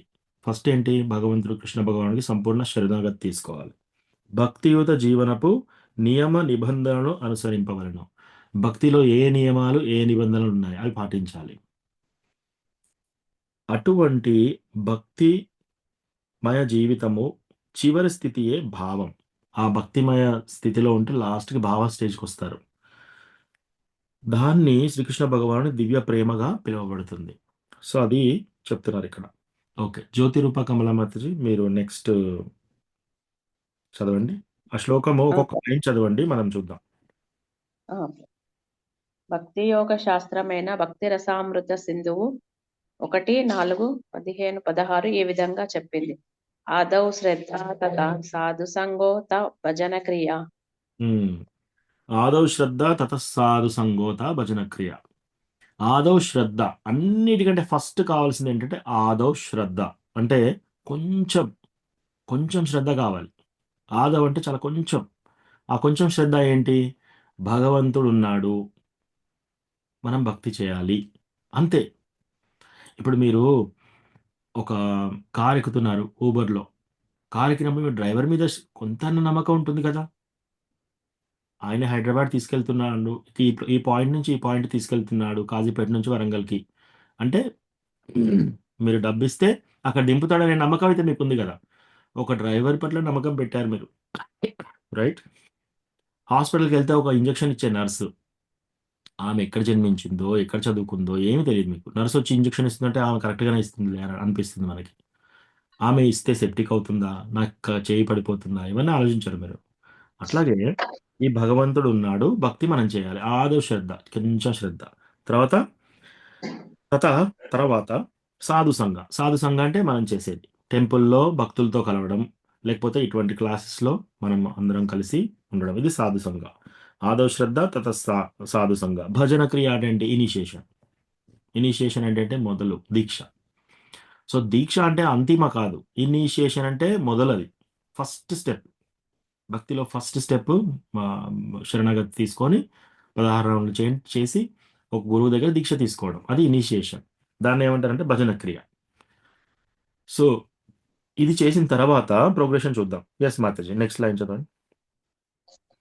తతో అనర్ధ నివృత్తి స్యాత్ తతో నిష్ఠ రుచిస్తతః. సో, తర్వాత భజన క్రియ. ఇనిషియేషన్ తర్వాత ఏమవుతుంది? తతో అనర్థ నివృత్తి స్యాత్. అనర్థ నివృత్తి జరుగుతుందనమాట. అనర్థ నివృత్తి అంటే ఏంటి? కామ, క్రోధ, లోభ, మోహ, మద, మాత్సర్యాలు ఇవి అందరిలో ఉంటాయి. క్రమక్రమంగా మనం భక్తియుత సేవ చేస్తూ, చాంటింగ్ చేస్తూ, భక్తులకి ఆశ్రయం తీసుకొని, దీక్ష తీసుకొని, భక్తి చేయగా ఏమవుతుంది? మన కోపం తగ్గుతుంది. మన క్రోధం తగ్గుతుంది. అట్లాగే కామ, క్రోధ, లోభ, మోహ, మద, మాత్సర్యం. వీటి ఎగ్జాంపుల్ చూద్దాం. సో, కామం అంటే ఏంటి? కోరికలు. వస్తువుల పట్ల కానీ, ఇండ్ల పట్ల కానీ, పరస్త్రీ, పరపురుషుల పట్ల కానీ ఇవన్నీ కోరికలు. ఇది కామం. నగల పట్ల కానీ, కార్ల పట్ల కానీ ఇవన్నీ కామమే. క్రోధం, కోపం. లోభం అంటే ఏంటి? మనకి ఎన్ని ఉన్నా సరే ఇంకోటి కావాలి. ఇంకా కావాలి. ఇంకా కావాలి. ఓకే. 3 కోట్లొచ్చాయి. 4 కోట్లు కావాలి. 4 కోట్లొచ్చాయి. 5 కోట్లు కావాలి. అందరూ సెటిల్ అయిపోయారు. అందరూ బాగుండాలి. అందరికీ పిల్లలు కావాలి. వాళ్ళు మంచిగుండాలి. లోభం. కామ, క్రోధ, లోభ. మోహ అంటే ఏంటి? ఏది నిజం కాదో అది నిజమని నమ్మడం. వీళ్ళందరూ నా వాళ్ళు. వీళ్ళందరూ శాశ్వతంగా ఉంటారు. అది. కామ, క్రోధ, లోభ, మోహ. మద. మద అంటే గర్వం. మాత్సర్యం. మాత్సర్యం అంటే ఎన్వి. ఎన్వి అంటే వేరే వాళ్ళ దగ్గర ఉంది, నా దగ్గర లేదు. వాళ్ళు చాలా అందంగా ఉన్నారు. నేను అందంగా లేను. వాళ్ళకి పలుకుబడి ఎక్కువ ఉంది, నా దగ్గర లేదు. వాళ్ళకి ఎక్కువ సర్వీసెస్ వస్తున్నాయి, నాకు తక్కువ సర్వీసెస్ వస్తున్నాయి. వాళ్ళకు మంచి ర్యాంక్ వచ్చింది, నాకు మంచి ర్యాంక్ రాలేదు. మా పక్కింటి వాళ్ళకి ఎక్కువ ధనం వచ్చేసింది, వాళ్ళ పిల్లలు బాగా సెట్ అయ్యారు, నేను బాగా సెట్ కాలేదు. అట్లా అన్నమాట. సో, ఇవన్నీ అనర్థ నివృత్తి. ఆ తర్వాత ఏమవుతుంది? నిష్ఠ ఏర్పడుతుంది. నిష్ఠ అంటే ఇంకా మనం 100% ఫిక్స్ అయిపోతాం. ఎవ్వరేం చెప్పినా ఏం లేదు. మనము భక్తియుత సేవలో ఇక ఫిక్స్. దాన్ని నిష్ఠ అంటారు. అంటే అప్పటికి ఇంకా ఇవన్నీ అనర్థ నివృత్తులు అయిపోయి నిష్ఠ. ఆ తర్వాత రుచి. రుచి అంటే టేస్ట్ వస్తుంది. భగవంతుని భక్తియుగత కార్యాలు చేయడానికి టేస్ట్ ఉంది వాళ్ళకి. ఇంకా వాళ్ళకి ఏదో కఠినంగా చేయవలసిన అవసరం లేదు. వాళ్ళకి టేస్ట్ దొరికింది కాబట్టి ఆ టేస్టీగా చేస్తున్నారు అన్నీ. వాళ్ళ రుచితో చేస్తున్నారు ఆ పనులన్నీ. యెస్ మాతాజీ. నెక్స్ట్. అతాసక్తి స్తతో భావ తథా ప్రేమ అభ్యుతచ్యతి. ఆ తర్వాత ఆసక్తి. ఆసక్తి అంటే అటాచ్‌మెంట్. సో, చాలా వరకు మనం అటాచ్‌మెంట్ ఉండకూడదు, బద్ధత్వంలో ఉండకూడదు అని అంటున్నాం కదా! ఈ ప్రాపంచిక లైఫ్‌లో అటాచ్‌మెంట్ ఉండకూడదు. మనకి మన మీరు అందరూ ఊహించుకోండి. మీకు అత్యంత ప్రియమైన వాళ్ళెవరు? అంటే దానిలో అటాచ్‌మెంట్ ఉంది మీకు. ఆ అటాచ్‌మెంట్ మీరు భగవంతుని మీద అత్యంత ప్రియమైనగా తయారు కావాలి. ఓకే. ఇందులో ఎగ్జాంపుల్స్ చెప్తాను మీకు. గోపీస్. ఈ బృందావనంలో గోపీస్ ఏం చేస్తున్నారంటే, ఒకరోజు కృష్ణ పిల్లన గ్రోవి ఊదుతున్నాడనమాట. సో, ఆయన పిల్లన గ్రోవి వాయిస్తూ ఉంటే, ఆ సౌండ్ వినేసి వాళ్ళు రాత్రిపూట ఇల్లు వదిలేసి వెళ్తున్నారు. కొందరు ఏం చేస్తున్నారు? కొందరు పిల్లలకు పాలిస్తూ ఉన్నారు. అది ఆపేసి వెళ్తున్నారు. కొందరు డ్రెస్సింగ్ వాళ్ళ బాడీని సౌందర్యంగా అలంకరించుకునే మధ్యలో ఉన్నారు. అది వదిలేసి ఎళ్తున్నారు. కొందరు వాళ్ళ భర్తలతో పాటున్నారు. వాళ్ళు అట్లా వదిలేసి ఎళ్తున్నారు. వాళ్ళ అన్నదమ్ములతో ఉన్నారు. వాళ్ళ అంటే ఆ రోజుల్లో సొసైటీలో ఏంటంటే ఒకసారి ఒక స్త్రీ అట్లా వెళ్ళిపోయినాక మళ్ళీ వచ్చే ఛాన్స్ ఉండదింక. అంటే వాళ్ళన్నీ వదిలేసారింక. వాళ్ళకి మళ్ళీ వెనక్కి వచ్చే స్థాయి లేదు ఇంకా. అవన్నీ కూడా వదిలేసి వెళ్ళిపోతున్నారు భగవంతుని వైపు. అంటే ఎంత ప్రేమ, ఎంత అటాచ్‌మెంట్ ఉంది కృష్ణ మీద వాళ్ళకి. సో, అట్లా అన్నమాట. మనం కూడా అంత అటాచ్‌మెంట్ పెట్టుకోవాలి కృష్ణ మీద. మనం అన్నీ వదిలేసి వెళ్ళడానికి రెడీగా ఉండాలి. ఇప్పుడు కృష్ణ ఒక విమానం తీసుకొని డైరెక్ట్‌గా వచ్చేసి, "నువ్వు నాకు వచ్చేస్తావా?" అంటే మనం అన్నీ వెనక్కి తిరిగి చూడకుండా వెళ్ళిపోవాలి. మళ్ళీ వచ్చి ఒక్క నిమిషం ఎళ్లి లాక్ చేసొస్తాను. నా సర్టిఫికేట్స్ ఉన్నాయి లోపట. నా నగలున్నాయి. తాళం వేసొస్తాను. నా పిల్లవాడికి పాలిచ్చేసొస్తాను. ఒక్కసారి ముద్దు పెట్టొస్తాను మా పాపకి, మా బాబుకి. లేదా నా భర్తని ఒకసారి చూసొస్తాను. అట్లా కాదు. అవన్నీ ఇంకా అటాచ్‌మెంట్స్. మీకు భౌతిక ప్రపంచంలో అటాచ్‌మెంట్స్. కృష్ణ వచ్చి, భగవంతుడొచ్చి పిలవగానే మనం వెళ్ళిపోవాలి. అట్లా రెడీగా ఉండాలనమాట. సో, ఆ స్థాయి ఎప్పుడొస్తుంది? అది ఆసక్తి. కృష్ణ మీద ఆసక్తి ఏర్పడినప్పుడు. ఇప్పుడు మనకేంటి ప్రపంచం దీని మీద ఆసక్తి ఏర్పడింది. రైట్? మన పిల్లల కోసం ఏమైనా చేస్తున్నాం. అప్పులు చేస్తున్నాం, ఇల్లులు అమ్ముతున్నాం, ప్లాట్లు అమ్ముతున్నాం పిల్లల కోసం. ఆ! లేదా భార్య భర్తకి కోసం చేస్తున్నాడు. భర్త భార్య కోసం చేస్తున్నాడు. ఈ అమెరికాలో ఇంకా పిచ్చి ఎలా ఉంది అంటే, రోజు అందరూ కుక్కలను పట్టుకొని తిరుగుతున్నారు. ఒకతను మిలియనేర్. ఓకే. ఆయన ఆస్తి అంతా ఏం చేశాడు విల్లునామాలో రాసాడనమాట. నేను చనిపోయినాక నా 12 కుక్కలకి ఈ విల్లు ఈ ఆస్తి అంతా చెందాలని చెప్పేసి. సో, ఆ ఆస్తి అంతా కుక్కలకెళ్ళిపోయింది. సో, ఆ కుక్కల్ని ఎవరు చూసుకుంటారో వాళ్ళు ఆ కుక్కలకిచ్చేటట్టు రాసి ఎళ్ళిపోయాడనమాట. మిలియనేర్ లక్షాధికారి, కోట్లాధికారి. సో, చూడండి ఆహ్, వాళ్ళ వాళ్ళ అటాచ్‌మెంట్ వాళ్ళ ఆసక్తి దేని మీదుంది? కుక్కల మీదుంది. సో, అట్లా కాకుండా ఆసక్తి దేని మీదనో ఉంటుంది. గ్యారంటీ ఉంటుంది. ప్రతి ఒక్క వ్యక్తికి ఆసక్తి ఉంటుంది. ఆసక్తి దేని మీద ఉంచారు అనేది ఇంపార్టెంట్. మీరు ప్రాపంచిక వ్యక్తుల పైన ఉంచారా? మళ్ళీ ఇంకో జన్మకు రెడీ అయితున్నారు. దేని పట్ల ఆసక్తి ఉందో ఆ జన్మ వస్తుంది మళ్ళా నెక్స్ట్ మీకు. సో, అట్లా ఆసక్తి కృష్ణ మీద ఆసక్తి. తథా ఆసక్తి తతో భావ. ఆసక్తి తర్వాత భావ స్టేజ్. ఈ భావ స్టేజ్‌లో ఏమవుతుందంటే కృష్ణ భగవానుని పట్ల ప్రేమ ప్రకంపనలు అప్పుడప్పుడు తెలుస్తూ ఉంటాయన్నమాట. అంటే ఎట్లా? ఒకసారి వాళ్ళు కన్నీళ్లొస్తుంటాయి. భగవంతుని తలంపులో. తర్వాత వాళ్ళ యొక్క వెంట్రుకలు నిలబడి ఆ! రోమాలు నిలబడి ఉంటాయన్నమాట. అట్లా ఆకర్షణ. తర్వాత భగవంతుని తలంపులో ఏడవడము. భ భగవంతుని తలంపులో మూర్ఛపోవడము. ఇటువంటియన్నీ అప్పుడప్పుడు కలుగుతుంటాయి భావ స్టేజ్‌లో.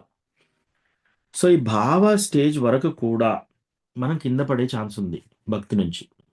అంటే భావ స్టేజ్‌లో కూడా మనం ఏమైనా అపరాధం చేశామనుకోండి, మళ్ళీ మనం ఇవన్నీ కొన్ని రోజుల పాటు మళ్ళీ అక్కడి నుంచి హ్మ్, సాధు సంఘ స్టేజ్‌కి లేకపోతే డివోషనల్ పక్క దారిలో పడే ఛాన్స్ కూడా ఉంది. సో, ఆ భావ తర్వాత ఇచ్చతి. ఆ ప్రేమ వచ్చినాక ఇంక అక్కడి నుంచి మనం కింద పడే ఛాన్స్ ఉండదనమాట. సో, అది అన్నిటికంటే అల్టిమేట్. అది కృష్ణ భగవానుడి యొక్క ప్రేమ భక్తి. ఇంక దాని నుంచి మనం కింద పడే ఛాన్స్ ఉండదు. Yes mothers. Next line. సాధకానామయం ప్రేమ్ణ ప్రాదుర్భావే భవేత్ క్రమః.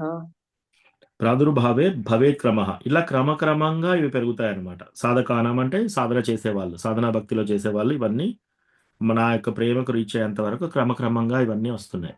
సో, అట్లా ఫస్ట్ క్రమం ఏంటి? ఆదో శ్రద్ధ, సాధు సంఘ తర్వాత ఇనిషియేషన్, ష దీక్ష, అర్థ నివృత్తి, దాని తర్వాత నిష్ఠ, తర్వాత రుచి, తర్వాత ఆసక్తి, తర్వాత భావ, తర్వాత ప్రేమ.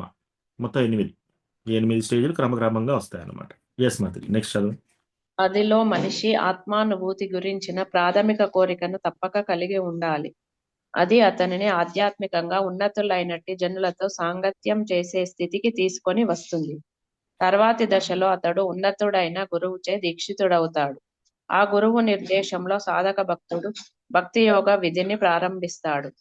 గురుదేవుని నిర్దేశంలో భక్తి యోగ నిర్వహణ ద్వారా అతడు సమస్త భౌతిక ఆసక్తుల నుండి విడివడి ఆత్మానుభవంలో స్థిరుడవుతాడు.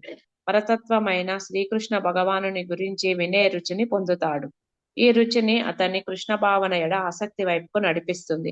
అదే భావస్థితిగా లేదా దివ్యమైన భగవత్ ప్రేమలో ప్రాథమిక స్థితిగా పరిపక్వత చెందుతుంది. భగవంతుని ఎడ నిజమైన అనురాగం ప్రేమ అంటే జీవితంలో మహోన్నతమైన పూర్ణ స్థితి అనబడుతుంది. ప్రేమ స్థితిలో దివ్యమైన భగవత్ సేవలో నిరంతర కార్యకలాపాలు ఉంటాయి.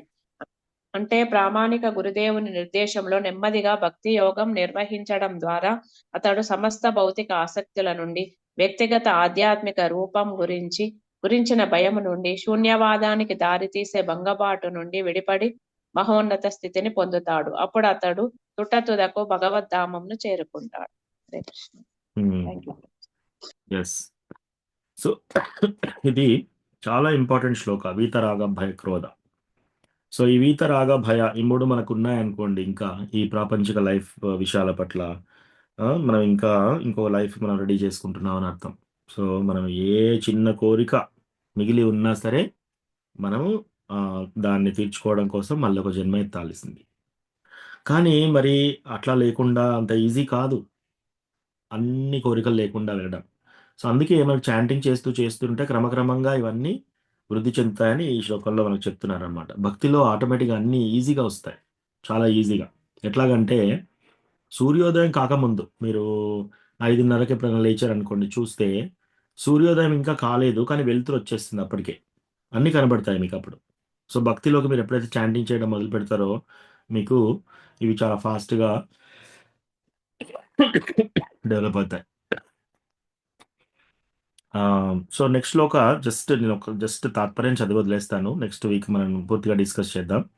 ఏ తామాం ప్రపద్యంతే తాంస్తతైవ భజామ్యహం మమ వర్త్మానువర్తంతే మనుష్యాం పార్థ సర్వశః. ఎవరు ఏ విధముగా నన్ను శరణు వేడుదురో వారికి ఆ విధముగా నేను అనుగ్రహింతును. ఓ పార్థ, ప్రతి ఒక్కరూ అన్ని విధముల నా మార్గమునే అనుసరింతురు. సో ఇక్కడ ఏమంటున్నాడు భగవంతుడు, ఏ తామాం ప్రపద్యంతే తాం సతైవ భజామ్యహం. నన్ను ఎవరు ఏ విధంగా కొలుస్తారో ఆ విధంగా నేను వాళ్ళకి అర్థమవుతాను. కొందరు నిరాకారవాదులుగా కొలిస్తే భగవంతుడు నిరాకార రూపంనే చూపిస్తాడు. కొందరు భగవంతుడు శూన్యాకారం అంటే వాళ్ళు శూన్యాకారంలో ఉండేటట్టే చూపిస్తాడు.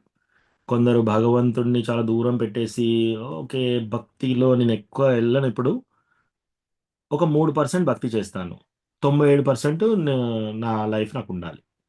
సో భగవంతుడు ఓన్లీ 3% అర్థాన్ని ఇస్తాడు, వాళ్ళని ఇంకా డిస్టర్బ్ చేయడు. కొందరు నేను ఇతరత్ర దేవతలకు పూజ చేస్తాను, ఆ ఇతరత్ర దేవతల పట్ల వ్యామోహం ఇచ్చేది కూడా కృష్ణనే. సో అట్లా కృష్ణ ఏమంటున్నాడు, ఎవరు నన్ను ఏ విధంగా కొలుస్తారో వాళ్ళకి నేను ఆ విధంగా రెసిప్రొకేట్ చేస్తాను అంటున్నాడు ఈ శ్లోకంలో. సో అదే మనం నెక్స్ట్ వీక్ డీటెయిల్గా చదువుతాం. కానీ ఈరోజు ఇక్కడ వరకు చదివిన వాటిల్లో లేదా ఇంకేమైనా ప్రశ్నలు జనరల్గా ఎవరికన్నా ఉంటే ఇప్పుడు మనం తీసుకుందాం. హరే కృష్ణ ప్రభుజీ. ఎస్ పద్మజా మాతాజీ. వీతరాగ భయ క్రోధ అని చెప్తున్నారు ప్రభుజీ. క్రోధము అనేది లేకున్నా ప్రభుజీ ఎదుటి వాళ్ళు ఏదన్నా అన్న నిమిషమైన మనకు బాధ కలుగుతుంది కదా. మనకి ఏదన్నా దెబ్బ తగిలింది, ఆ నిమిషంలో బాధ అనేది జరుగుతుంది కదా. భయ ఈ బాధను ఎట్లా జయించాలంటారు? పోనీ దెబ్బ తగిలింది, ఆ బాధను మనం భరిస్తాము, అబ్బా అనుకుంటా మనసులో ఉంటుంది. ఎవరన్నా ఏదన్నా అన్నారు మనను, బాధ అయితే ఆ నిమిషంలోనైనా ఆ మాటను బట్టి ఉండే టైంని బట్టి అయితే మనకు ఆ బాధ మనసులోనే ఉంటుంది కదా ప్రభుజీ. ఎస్ మాతాజీ, మంచి మంచి ప్రశ్న అడిగారు. సో మాతాజీ ఏమంటున్నారంటే ఇప్పుడు మనము వీతరాగ బ్రైట్ నుంచి బయట ఎట్లా పడాలి, రైట్? మనం కింద పడ్డామనుకో దెబ్బ తగులుతుంది, నొప్పి వస్తుంది మనకి. ఆ నొప్పి లేకుండా బాధ లేకుండా ఎలా ఉంటాం, బాధపడకుండా ఎలా ఉంటాం? ప్లస్ ఇంకోటి, సరే పోనీ ఈ దెబ్బ అంటే తొందరగా మర్చిపోతాం, మరి వేరే ఎవరైనా ఒక మాట అన్నారనుకో అది మనల్ని బాగా తీవ్రంగా బాధ పెడుతుంది, అదెలా? సో ఇది చాలా మంచి ప్రశ్న మాతాజీ. ఇప్పుడు ధ్రువ మహారాజ్ ఎవరు? 5 సంవత్సరాల పిల్లవాడు. ఆయన ఏంటి, తండ్రి తొడ మీద కూర్చుందామని వెళ్తున్నాడు. పినతల్లి ఇమీడియట్, నువ్వు ఈ తండ్రి తొడ మీద కూర్చునే అర్హత నీకు లేదు, నువ్వు నా గర్భం నుంచి పుట్టలేదు, అందుకే నీకు రాజ్యం కానీ రాజు తొడ మీద కూర్చొని ఆడుకునే యోగ్యం కానీ నీకు లేదు అని వారిస్తుంది. అప్పుడు ఈ చిన్న ధ్రువ 5 సంవత్సరాలు తండ్రి కేరు చూస్తున్నాడు, ఏమన్నా అంటాడేమో అని. తండ్రి కూడా ఏమనట్లేడు, బాగా ఏడుస్తూ వెళ్తాడు, చాలా బాధపడిపోతాడు, లోపల బాణాలతో కుచ్చినట్టు అయిపోతుంది ఆయన హృదయం. తండ్రి ఆడుకోవడానికి యోగ్యత లేదంటుంది ఏంటి, నా తండ్రే కదా అని. తల్లి దగ్గరికి వెళ్తే, అవును నన్ను సరిగా చూడడు మీ నాన్న. మనకు ఆ యోగం లేదు. నువ్వు ఓన్లీ విష్ణు భక్తి చేయాల్సిందే అని తల్లి చెప్తే, అప్పుడు దృఢంగా వెళ్తాడు ఫారెస్ట్‌లోకి.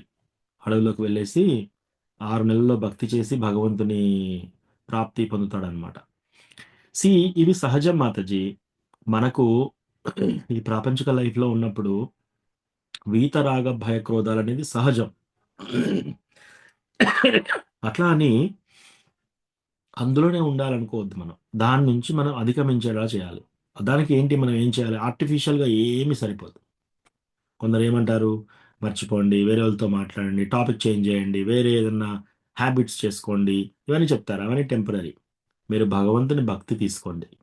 రోజు చాంటింగ్ చేయండి, టెంపుల్‌కి వెళ్ళండి, భక్తుల సాంగత్యంలో ఉండండి. ఆ! ఎప్పుడన్నా ఇటువంటి బాధ జరిగినప్పుడు మీరు ఒక డివోటీకి షేర్ చేసుకోవాలి. ఆ! మనం ఏం చేయాలి? షడ్విధ ప్రీతి లక్షణం. ఆ! మనము వేరే డివోటీస్ తోటి గుహ్యమాఖ్యాతి పృచ్చతి. మనం 6 విషయాలు మన భక్తి పెంచుకోవడానికి ఉపయోగపడే విషయాలేంటి? డివోటీస్‌తో డివోటీస్‌ని భోజనానికి పిలవాలి, భోజనం పెట్టాలి.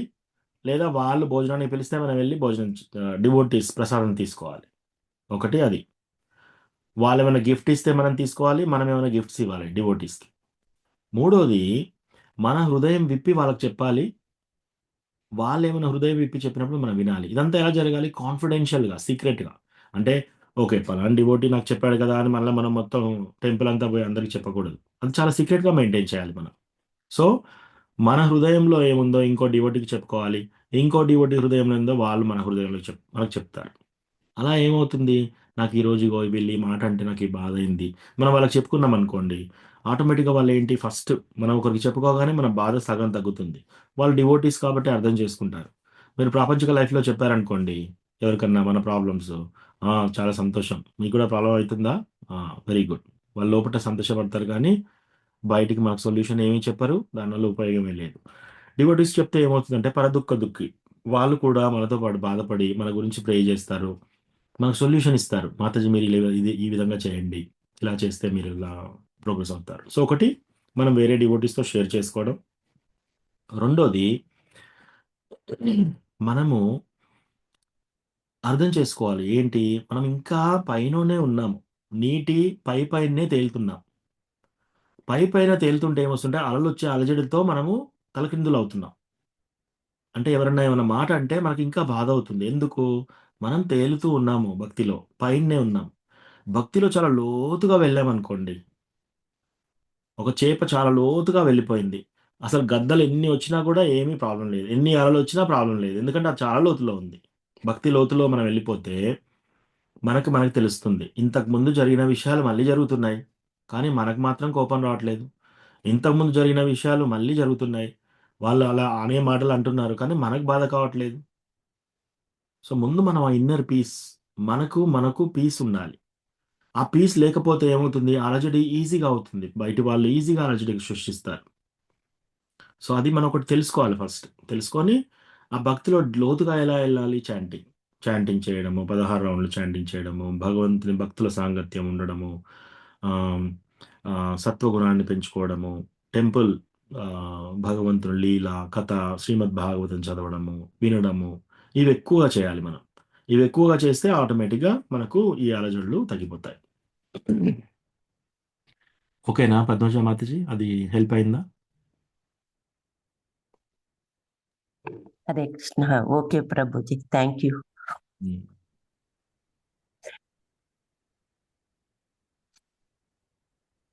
ఇంకేమైనా ప్రశ్నలున్నాయా ఎవరికన్నా?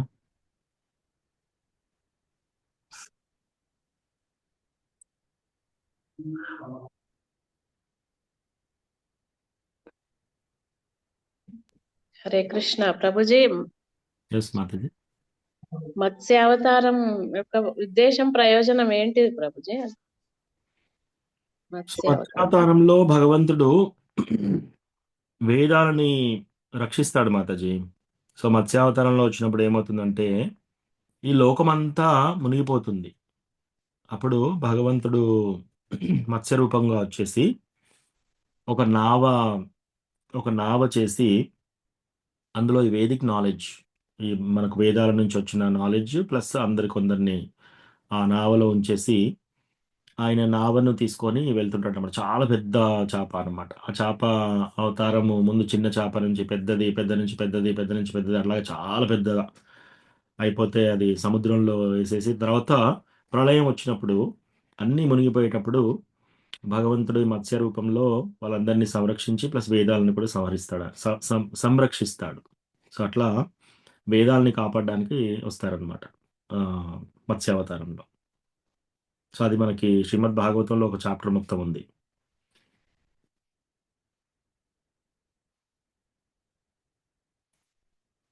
ఓకే ప్రభుజీ, ఇంకొక డౌట్ ఏం కాదు కానీ ప్రభుజీ, బృందావనంలో ఒకే దగ్గర 4 కృష్ణాలు ఉన్నారు ప్రభుజీ. అది ఆల్టర్ మీద అన్ని ఎందుకు ఉన్నారు ప్రభుజీ? నాకు తెలియలేదు. అందుకే ప్రభుపాదుల వారి కిచెన్ అదే రూప గోస్వామి సమాధి ఉంటది కదా ప్రభుజీ అక్కడ Radha Damodar temple. Radha Damodar temple. Prabhuji alter మీద అంతమంది కృష్ణాలు ఉన్నారు ఎందుకు ప్రభుజీ? 4 ఉన్నట్టున్నారు. ఎస్ మాతాజీ, కృష్ణ రాధా దామోదర్ గా, రాధా మదన్ మోహన్ గా, రాధా మాధవగా, తర్వాత రాధా నీల మాధవగా, రాధా గోపీనాథ్గా, గిరివరధారిగా, శ్రీనాథ్జీగా, తర్వాత రాధా రాసబిహారి, గోపీజన వల్లభ, రాధా గోపీజన వల్లభ, ఇట్లా రకరకాలుగా కృష్ణ భగవాను యొక్క అవతారాలు చాలా మనకి శ్రీమద్ భాగవతంలో మీరు ఇప్పుడు ఆల్రెడీ సెకండ్ క్యాంటో చదువుతున్నారు కదా, దశావతారాల గురించి చాలా మందికి తెలుసు బయటి వాళ్ళకి. కానీ భక్తులు మనం ఆ చాప్టర్లో చేస్తే ఆ చాప్టర్లో మనకు 23, 25 అవతారాలు ఇస్తారు. అవి ఇచ్చిన తర్వాత పర్పోర్ట్స్లో శ్రీల ప్రభుపాద ఏమని రాస్తారంటే భగవంతుని యొక్క అవతారాలు అనంతం, అంటే కౌంట్ చేయలేం మనం అసలు. అన్ని అవతారాల్లో వస్తారనమాట భగవంతుడు. అన్ని రూపాలుగా కూడా వచ్చాడు. ప్రతి ఒక్క జీవరాశి రూపంలో భగవంతుడు అవతరించాడు, ప్రతి ఒక్క జీవరాశి రూపంలో. సో అట్లా ఆ అవతారాలన్నీ కౌంట్లెస్ అన్నమాట. సో కొన్ని ఆ టెంపుల్స్లో అక్కడ జరిగిన లీల ప్రకారము, అక్కడ జరిగిన వాటి ప్రకారము ఆ గోస్వామీస్ వాళ్ళు ఆ భగవంతుణ్ణి అలా సేవ చేయడము, అట్లా విగ్రహాలు చాలా ఉంటాయి మాతాజీ. సో అవి పెట్టి వాళ్ళు ఆ విధంగా పూజ చేసేవాళ్ళు అనమాట. సో అట్లా మనకి 4-5 విగ్రహాలు అట్లా కూడా ఉంటాయి. చిన్న విగ్రహాలు ఉంటాయి, ఉత్సవమూర్తులు, పెద్ద విగ్రహాలు, ఇవన్నీ కూడా ఉంటాయి అన్నమాట. ప్రభుజీ అక్కడే గోవర్ధన శిల ఉన్నది. మేము వెళ్ళినప్పుడు గోవర్ధన శిల రాధా దామోదర్ టెంపుల్. సో ఆ గోవర్ధన శిల ఎక్కడ అంటే ఏంటి దాని విశిష్టత అంటే మన సనాతన గోస్వామి ఆయన మన సంబంధ ఆచార్య. సో సనాతన గోస్వామి స్టోరీ మనం ఇంతకుముందు ఒకసారి చెప్పుకున్నాం. ఆయనే సకార్ మాలిక్, దబీర్ కాస్గా ఇద్దరుండి వాళ్ళిద్దరూ నవాబ్ హుస్సేన్ షా దాంట్లో ప్రైమ్ మినిస్టర్, ఫైనాన్స్ మినిస్టర్గా పనిచేసేవాళ్ళు. వాళ్ళు ఎంతో విద్వాంసులు. సో వాళ్ళ పలుకుబడితో ఆ రాజ్యాన్ని అంతా వాళ్ళు నడిపేవారు అనమాట. తర్వాత వాళ్ళు ఏం చేశారంటే ఇంకా లాస్ట్కి ఇంకా భక్తిలో బాగా లీనమైపోయినప్పుడు భగవంతునికి చైతన్య మహాప్రభు చాలా లెటర్స్ రాస్తూ ఉంటే చైతన్య మహాప్రభు ఆగండి ఇప్పుడే కాదు అని చెప్తాడు, వేరే ఒక డిఫరెంట్ లాంగ్వేజ్లో. తర్వాత చైతన్య మహాప్రభు వచ్చి వాళ్ళిద్దరికి ఇనిషియేషన్ ఇస్తాడు. ఆ ఇనిషియేషన్స్ ఇచ్చేసి సో సనాతన గోస్వామి ఇంకా ఇద్దరిని రమ్మంటాడు. సో రూప గోస్వామి అప్పుడే వెళ్ళిపోతారు. సనాతన గోస్వామి లీవ్ పెడతాడు అనమాట. నాకు హెల్త్ బాగాలేదని చెప్పేసి లీవ్ పెట్టి ఆయన ఇంటికి వెళ్తాడు. ఇంటికి వెళ్ళి రోజు భాగవతం చదువుతున్నాడు. సో కొన్ని రోజుల తర్వాత, ఒక నెల దాటిన తర్వాత నవాబ్ హుస్సేన్ షా ఏంటి ఇంకా ఆయన హెల్త్ బాగాలేదని ఇంకా రాలేదని చెప్పి ఓ రోజు వెళ్ళి చూడ్చండి అంటే అక్కడికి వెళ్తే ఈయన భాగవతం చదువుతుంటాడు అనమాట. హెల్త్ అంతా బాగానే ఉంది. సో అప్పుడు ఆయన అరెస్ట్ చేస్తారు. అరెస్ట్ చేసి జైల్లో వేస్తారు. ఆయన పెద్ద మినిస్టర్ కాబట్టి ఆ జైల్లో ఆయనకి కొన్ని డబ్బులు ఇచ్చేసి విడిపించుకుంటాడు. విడిపించుకొని వెళ్ళిపోతారు అక్కడి నుంచి. వెళ్ళిపోయి అట్లా అట్లా అట్లా వచ్చేసి బృందావన్ చేరుతారు. చేరిన తర్వాత ఆయనే సనాతన గోస్వామి ప్రతిరోజు ఆయన యొక్క విశిష్టత ఏంటంటే గోవర్ధన పరిక్రమ చేసేవాడు అనమాట. ప్రతిరోజు చుట్టూ గోవర్ధన చుట్టూ నడిచేవాడు. సో అలా చేయగా బాగా ముసలివాడు అయిపోతాడు సనాతన గోస్వామి. ఎంత ఓల్డ్ అయిపోతాడంటే ఇంకా ఆయనకి నడిచే కెపాసిటీ లేదు, అయినా చేస్తున్నాడు ఆయన. అప్పుడు భగవంతుడే డైరెక్ట్గా ప్రత్యక్షమైపోయి నీవెందుకు ఇంకా పరిక్రమ చేస్తున్నావంటే ఇది నా వృత్తి, నేనెట్లా ఇది నా యొక్క భక్తియుత సేవ నేనెట్లా ఆపాలి ఇది అంటే, ఆపలేను అని అంటాడనమాట. అయితే నువ్వు ఒక పని చేయి అని చెప్పి ఆ గిరిరాజ్ శిల ఇచ్చి దానిపైన భగవంతుడి పాదం పెడతాడు.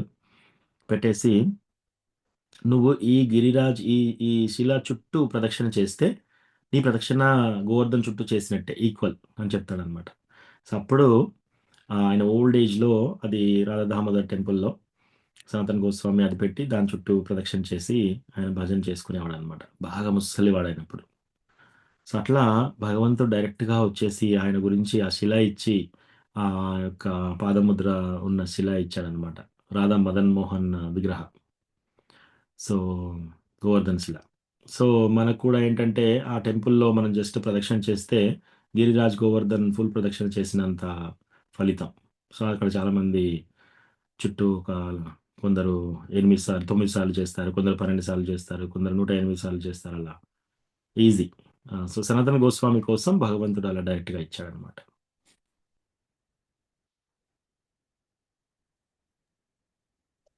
Okay Prabhuji. Thank you Prabhuji.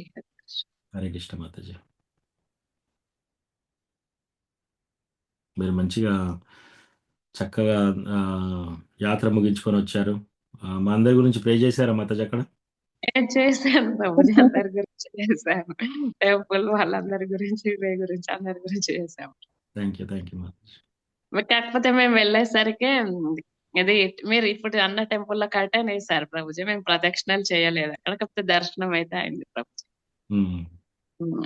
మధ్యాహ్నం టైం అయింది, క్లోజ్ చేశారు.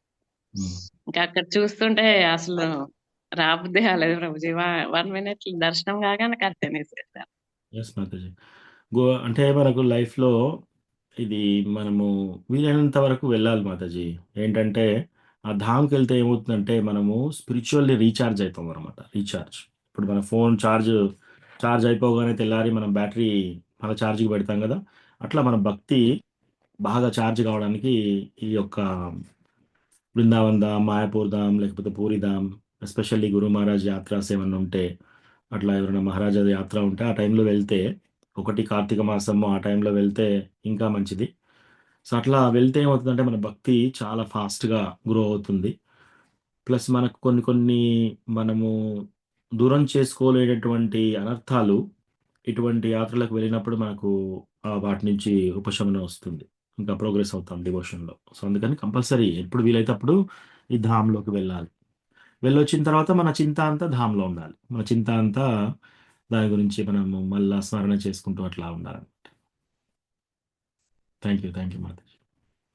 రోజు Thank బాగా you. జరిగింది యాత్ర. ప్రభు కూడా క్లాసెస్ వల్ల మాకు ఇంకా చాలా దగ్గరగా వెళ్ళిన అనుభూతి బాగుంది ప్రభుజీ. ప్రతి అడుగు అక్కడ తిరగడం మా అదృష్టం. ఓ జై. ఎంతమంది వెళ్ళారు మాతాజీ? అంటే 110 members దాకా ఉన్నారు. అది మిట్పల్లి టెంపుల్ వాళ్ళంట. మేము ఇద్దరం వరంగల్ నుంచి. ఓ వెరీ నైస్ మాతాజీ. ప్రభు బాగా చెప్పాడు క్లాస్ అవన్నీ. చాలా టైం ఓపిక తీసుకొని బాగా చెప్పాడు. తెలుగులో చెప్పారా మాతాజీ? తెలుగే ప్రభుజీ. మిట్పల్లి కరీంనగర్ డిస్టిక్. మెట్పల్లి. కరీంనగర్ డిస్టిక్. వాళ్ళందరూ ఇక విలేజెస్, కొంతమంది వేరే వేరేగా చాలా దగ్గరలో నుంచి వచ్చారు ప్రభుజీ. బాగుంటారు వాళ్ళందరూ. వండర్ఫుల్ మాతాజీ. యా, అది మెయిన్ ఇంపార్టెంట్. ఎప్పుడు వీలైనా సరే మనకి కొంచెం హెల్త్ సహకరించకపోయినా కూడా వీలైతే వెళ్ళాలి. ఎందుకంటే ఇంకా తర్వాత వెళ్ళే అవకాశం ఉంటుందో లేదో తెలియదు. సో, సాధ్యమైనంత వరకు మనం ఇట్లా యాత్రలకు వెళ్ళి చార్జ్ అయిపోయి మళ్ళీ వచ్చి భగవంతుని భక్తిలో ఇంకా ప్రోగ్రెస్ కావాలి. బాగా మంచిగా చాంటింగ్ చేసుకొని, భాగవతం చదివి మన ఆకర్షణ అంతా భగవంతుని మీద, ఎస్పెషల్లీ అక్కడ లీలలు వింటే మనకు భగవద్ధాంలో చాలా చాలా మన హృదయం కూడా మలినాలన్నీ తొలగిపోయి భక్తి భావన ఏర్పడుతుందన్నమాట. థ్యాంక్ యూ మాతాజీ. Thank you. Welcome. Thank you ప్రభుజీ. హరే కృష్ణ. హరే కృష్ణ.